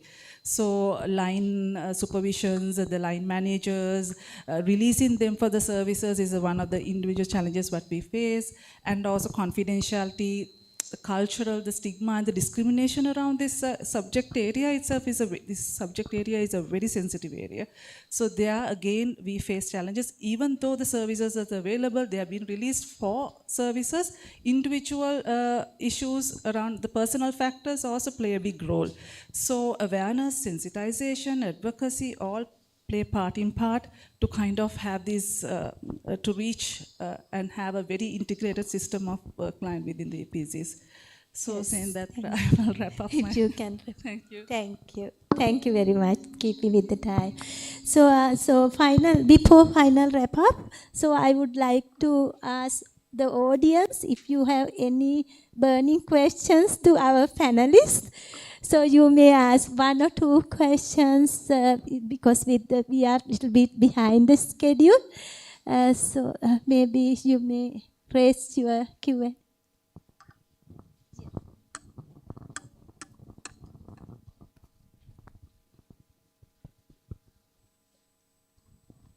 Yeah, good morning, distinguished academia and all the presence here. I'm Dr. Dayanatranatunga, Assistant Representative of UNFPA. So, first of all, it's a very kind of enlightened discussion to see what type of data is available with you. Actually, from the since as Professor Sunetra is describing, these information are being gathered since, start from the free trade zones. Those days we call them free trade zones. So then the issue here is the actually UNFP concern here also, how to convert this information, this data, this knowledge into the practice. It is the same. If we are seeing the same issues after 50 years, what's the point of gathering data? So that is one of the key challenges even we are facing. So actually the whole purpose of getting this data into use in our advocacy effort and put them into the perspective. On the other hand, I can vaguely remember there was one study, comparative studies conducted within the university student first years. I think Professor Netra knows, she conducted. Another same study we conducted among the free trade zone workers. But the basic knowledge just about the knowledge and the attitudes and the kind of basic the information that is gathered from the university students who are entering into the university first year and the free trade zone workers are no much difference. That again illustrate the importance of comprehensive sexuality education, where Dr. Kandawala wrote one book, then latter part I contributed to another book, Udavuyavan and other things. We are struggling to put it into the perspectives. So even we are talking about the teenage pregnancies and abortion rates. Most of the numbers that is reported at the national levels are not correct and adequate, and the factually we can't rely on them. So actually there's this whole discussion opens large amount of area of work than we think. Again, thank you for the Department of Demography and the Colombo University to hosting this event, and thank you for the panelists for enlightening us about the area over and over again. Thank you.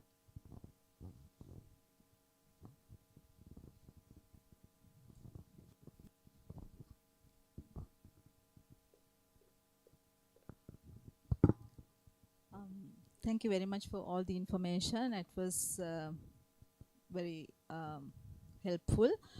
And irrespective of all the services that is given on,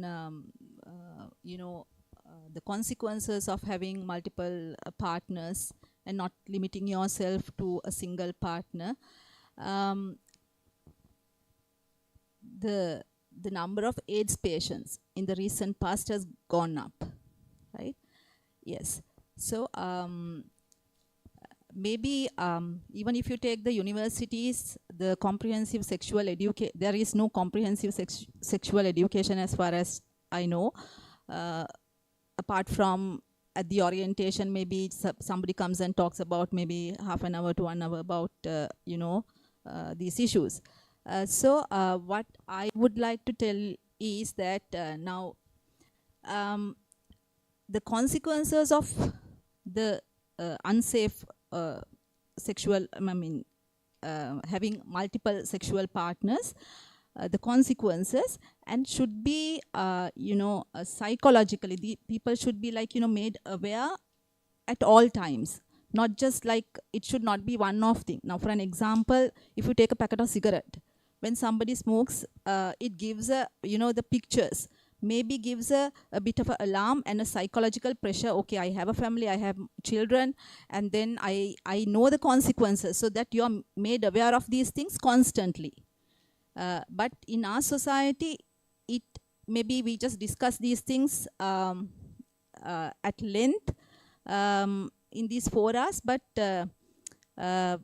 we see very less results, right?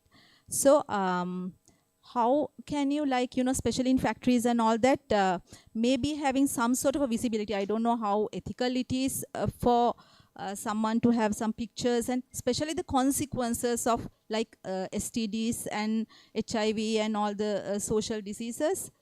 So that would be quite helpful for people to to give the psychological pressure and be aware, so that you immune to it. And maybe after some times, once you absorb the message, maybe it would be really helpful in the long run to minimize the negative consequences of multiple sexual relationships. Thank you.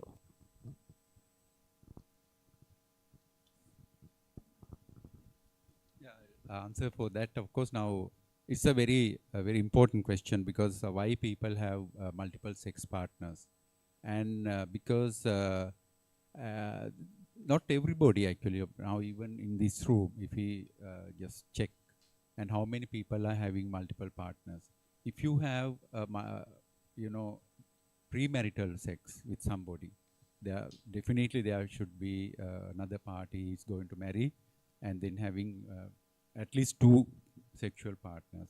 And some people, of course, it has become a passion to have more partners. And it depends on the knowledge, not only the knowledge, actually the attitudes towards sex and sexual practices, and the environment and other influences, all those things matters. Actually, to change that, of course, it's very difficult. So when we look at the sexual behaviors of the population, especially different people are having different type of sexual behaviors and having multiple partners and multiple sexual activities and all those kind of things. And as you mentioned, now the HIV rate has gone up. Why? It is mainly we are recognizing the people who are having sex with men. Men who are having sex with men that is the highest number of cases are found within that. So the things are changing. Now we have to prevent that. So there are, it is in the program now. There is a pre-prophylaxis tablets available. That's a fun pill. It is available. It is introduced to the people who are having multiple sexual activities and not using condoms and all.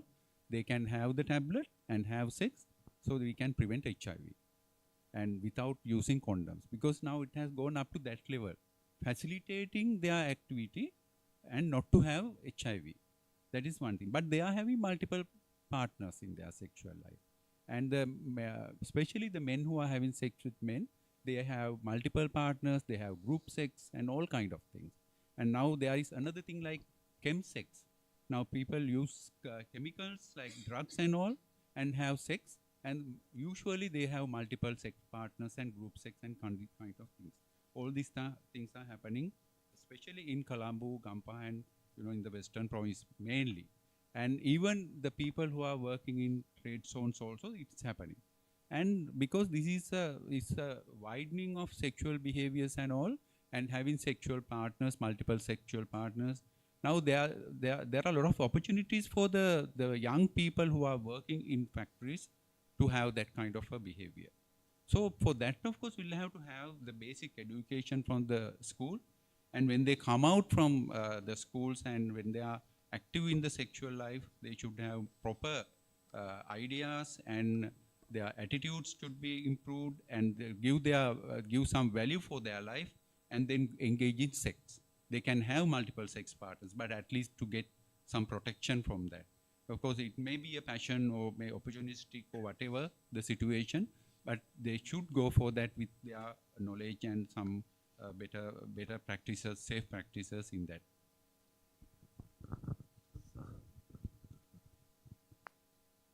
Quickly add for that question, because actually everyone can have multiple sexual relationships if they are wish. Here the problem is sometimes they are like, when you look at their age groups and all, actually some they don't want, because because of their economic difficulties and because they don't have much knowledge, so they used to this. So they don't need multiple partners, but they want to have a the ideal family life. But if you really willing to have multiple sexual relationship, it's all right. Yes, you can have. So that is so, like, if you are not willing and if you are forcing, or in some other reasons if you are forcing for that, so then psychological issues matters a lot. So as Dr. Shachi suggested, so if you like that suggestion came from our the study also, to introduce some visualized method for them to understand, and not only the aware and also the impact, like if you are like having kind of relationship, what will happen after that. So those things very needful. Thank you. Thank you very much for that question, because it's extremely relevant to share. We call it information, education, communication, posters, leaflets, and so on, made available within the EPC settings. I'm not very sure about as to how many posters we can display there, but they have their own health centers there. You can display posters and awareness raising through posters, education and all that. For HIV prevention, there is also a platform, a national program run platform called the Know For Sure. So that is extremely relevant platform, one of a kind platform where they can make their reservation, and also they can take a risk assessment through this platform.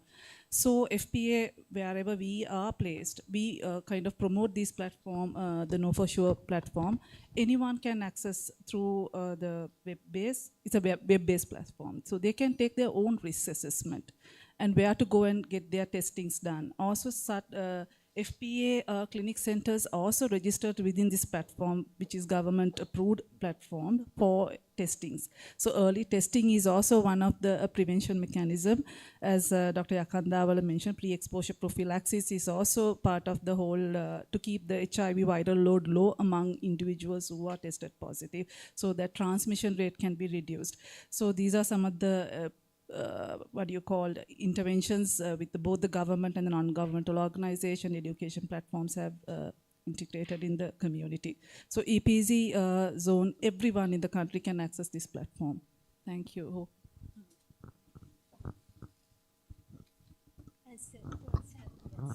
Thank you for the panelist.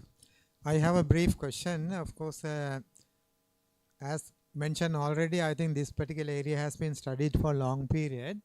And I think from demography point of view, vulnerability operates very cleanly for longer period. Now, if you take the free trade zone population structure, I think it is mentioned, for one particular man, there are 10 females are there as a resident population. Therefore, from the population itself, vulnerability operates. And also there are, I can remember from some of our previous studies also, there are number of army camps as well as Air Force camps also there. Majority of them are unmarried males. Therefore, we observe that one very clearly. Sizable number of these young unmarried females, for the protection purpose, for security purpose, they tend to develop love affairs with those kind of people, but finally ended up with vulnerable situation. Therefore, as many other parts of the country, this area also has so much of love affairs. Maybe 90 or 80% of the girls have love affairs. But the issue is that, I think Manori and Dr. Akandal already mentioned, the repeat love affairs. Therefore, what I am finally saying is that what could be the interesting studies that now these zones were opened up in latter part of 1970s, and there were large number of people came to this area by early part of 80s and so on. Therefore, now those who came from at the very beginning, they should be now 45 to 50 years of age. I don't see any study has been done. Now these people who came at the very beginning, they might have gone back to their respective villages. Now what is their life? We never had done any study. Therefore, policy purpose and all other interventions are concerned, we should look at what is that end point. Have they married, or have they have children, or what is their life has been started, and you know what they are doing right now. Whether they are in the labor force, whether they are having all kind of STIs or HIV, or what happened to them. Therefore, that point also, I think if you, Manori and others can think about that part, that will be very useful. Thank you. Thank you very much. Just one last question, because we are a little bit behind the scene. Thank you. Good morning, everyone. I'm Commander Banu Abegwandana from Sri Lanka Navy. My question directly go to the Dr. Yakandavala, sir. Sir, we have seen that 300%, almost 300% increasing of AIDS. Recently, I also read in the paper for the newspaper. What is the ethical condition to do for the screening or the random checking within this EPZ to identify? Because otherwise, until they go to the health center or get their checkups done by themselves, otherwise it is not noticed. But they will be the bridge population to carry these AIDS or the STDs for others. are we able to do that? Are there any legal provision to do the screening or the random checking, sir? Thank you.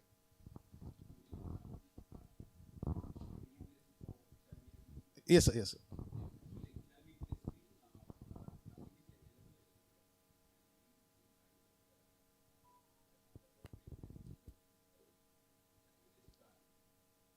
No, sir.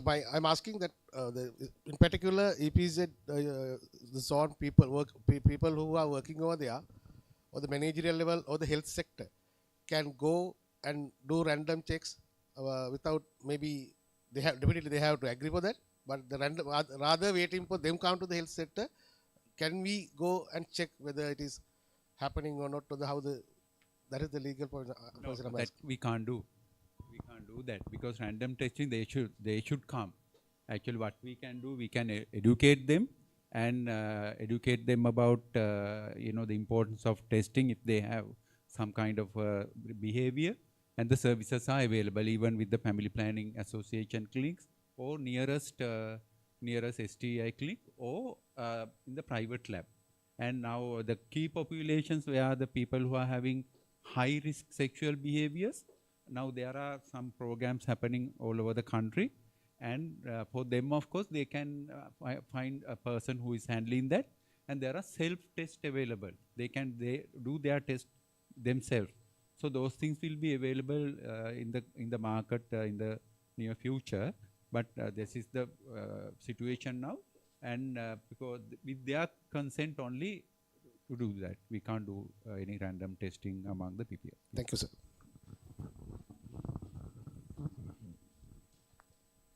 Yes, thank you very much for very important questions you raised to make, it's enlightening this discussion.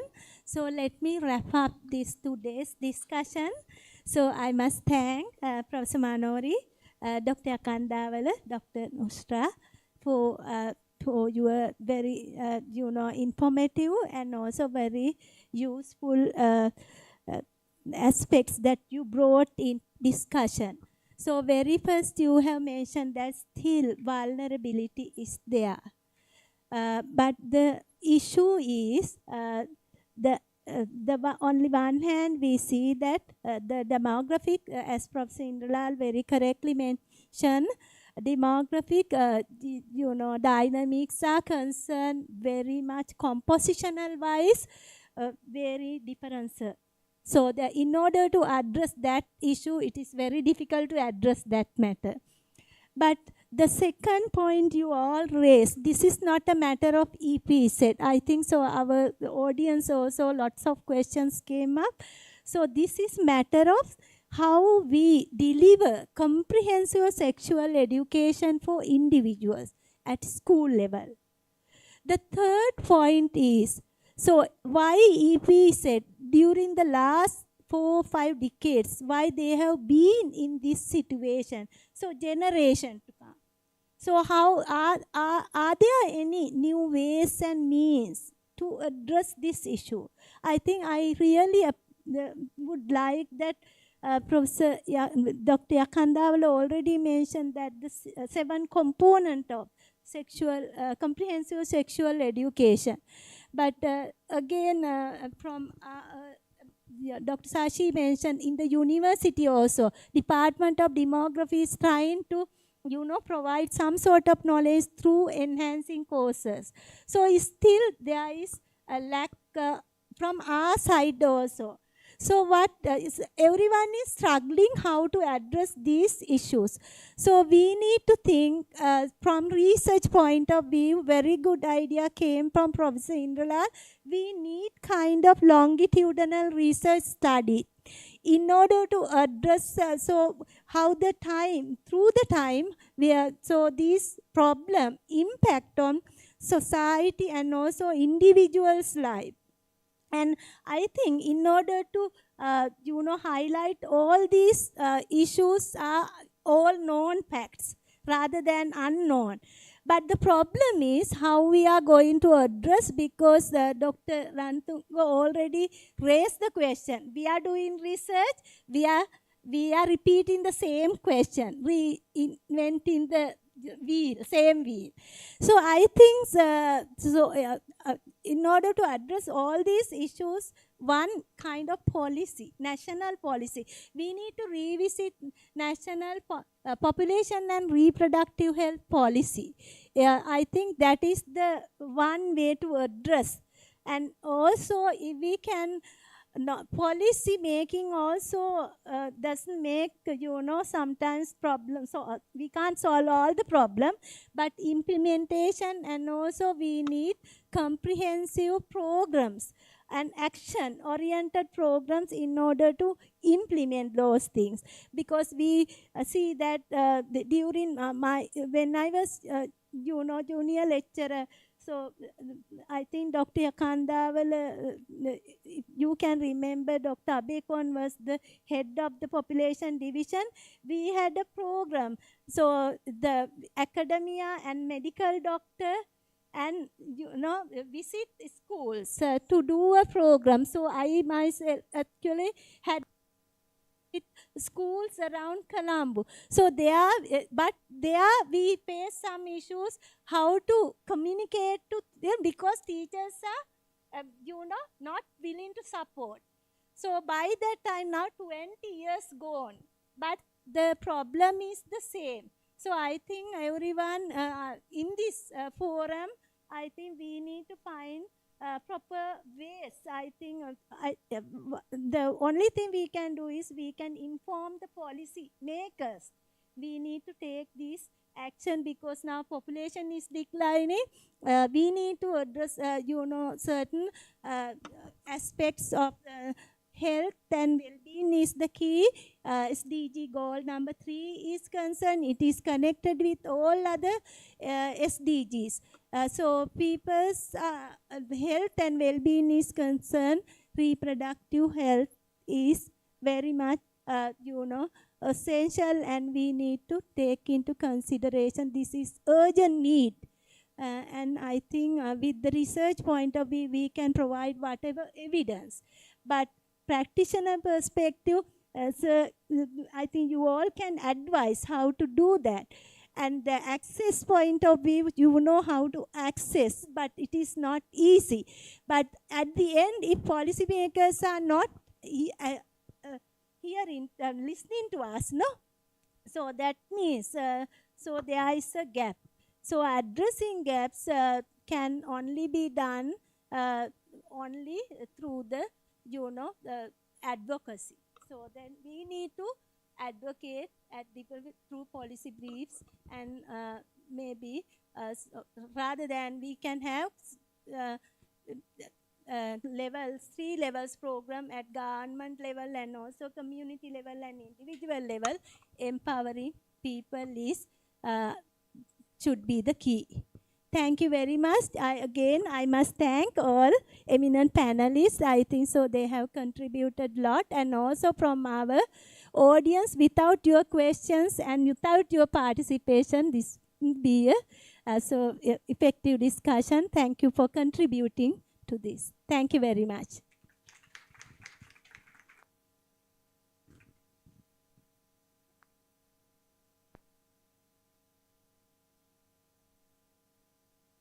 Insightful session. Thank you very much to our moderator, Professor Sunetra Pereira, to the 3 panelists, Dr. Harishchandra Kandavala, Dr. Nusrat Nasruddin, and Professor Manori Veeratunga, and to the audience for the active engagement. We now take a moment to express our heartfelt gratitude to our moderator and the panelists with tokens of appreciation. To do the honors, I cordially invite Mr. Migara Karunaratna and Ms. Netra Senadi, Symposium Co-Chairpersons, DEMAS 2024. First, we extend our gratitude to our moderator, Chair Professor Sunetra Pereira, Department of Demography, University of Colombo.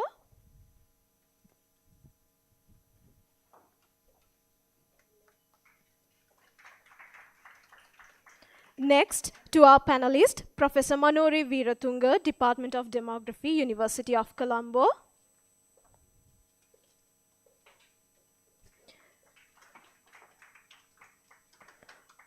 Next, our panelist, Dr. Nusrat Nasruddin, Medical Director, Family Planning Association of Sri Lanka.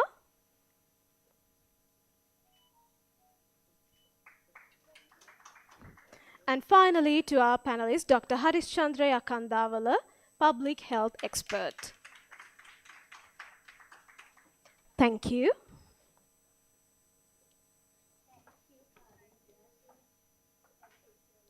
With that, we have come to the end of our inauguration ceremony.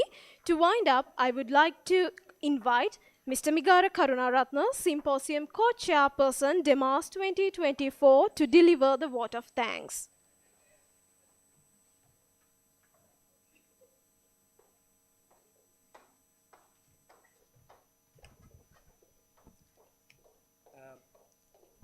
Good afternoon, good morning to you all. So, all the respected guests, faculty members, and ladies and gentlemen. So, it is my privilege to deliver the vote of thanks on this occasion on behalf of the conference team and the Department of Demography. So, at the very beginning, so I would like to extend a very hearty vote of thanks to the Senior Professor, Chair, H.D. Karunaratne, Vice Chancellor, University of Colombo, for being with us as the chief guest of the symposium and sharing your valuable thoughts and wishes for the DEMAS 2024. Thank you very much, sir. And also, I would like to express our sincere thanks to our guest of honor, Mr. Kunle Adeni, Country Representative of Sri Lanka and Country Director for Maldives UNFPA, and also Assistant Representative for the UNFPA for your presence at the event. I take this opportunity to thank the UNFPA for the continuous support towards the annual activities of the Department of Demography since its inception, and for being the main financial sponsor of today's conference. Thank you very much for your participation at this event, Mr. Kunle Adeni and Mr. An Assistant Country Representative and the UNFPA team. And also, I wish to express my sincere gratitude to our Acting Dean, Professor Chandana Aludge, for being with us today, for your presence and for the to the inauguration ceremony, and all the guidance given us to make this event success. Thank you very much, sir. And also, I would like to thank our Dean, Chair, Professor Lasantha Manawadu, for his guidance and for supporting us to make this event success. I would like to extend a very hearty vote of thanks to today's panelists. So we had a very fruitful discussion with regard to the export processing source workers, sexual and reproductive health attitudes and knowledge. So I would like to thank our panelists, Dr. Harishchandra Yakandavala, Dr. Nusrat Nasruddin, and Professor Manori Veeratunga, and our today's moderator, Chair Professor of Demography, Professor Sunetra Pereira, for participating in this panel and sharing your valuable thoughts and findings with us, especially about the sexual and reproductive health knowledge, attitudes, and needs among export processing zone workers. Thank you very much, Madam, Sir. And also, I would like to take this opportunity to thank all the abstract reviewers and all the session chairs who are chairing virtual and physical scientific sessions today. Further, I would like to give our gratitude to all the foreign and local symposium paper presenters who are presenting their paper research findings today with us. Thank you for your sharing, for your valuable research findings in this academic platform. Also, I would like to place on record our heartiest thanks, Ms. Chalika Thangaraja and Digital Media Club Faculty of Arts, University of Colombo, for providing their technological support to make this event success.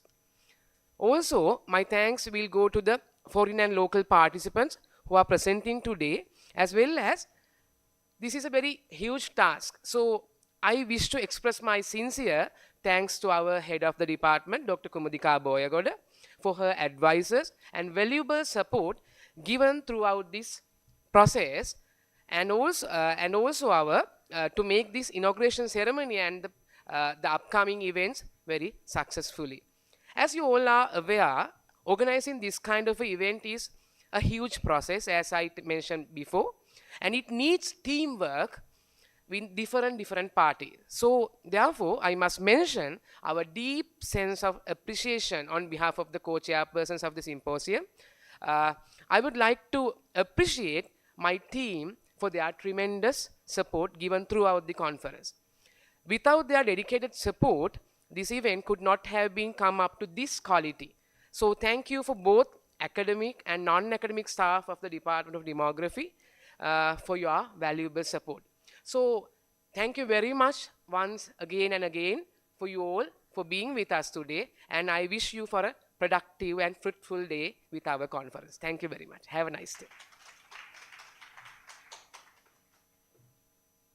Thank you, sir. Before we officially conclude the ceremony, there are few important announcements to share. We will commence the scientific sessions shortly after refreshments. There will be 3 parallel sessions both in the morning from 11:30 a.m. to 1 p.m. and in the afternoon from 2 to 3:30 p.m., each taking place at 3 different venues: hall number 38, Department of Demography; hall number 126, Department of Geography; and the faculty boardroom, Faculty of Arts. We invite all attendees to actively participate in the scientific sessions. Morning refreshments will be available outside, while lunch and evening refreshments will be served at the Department of Demography. With that, ladies and gentlemen, we officially conclude the inauguration ceremony of DEMAS 2024. Thank you, and we wish you all a productive day ahead.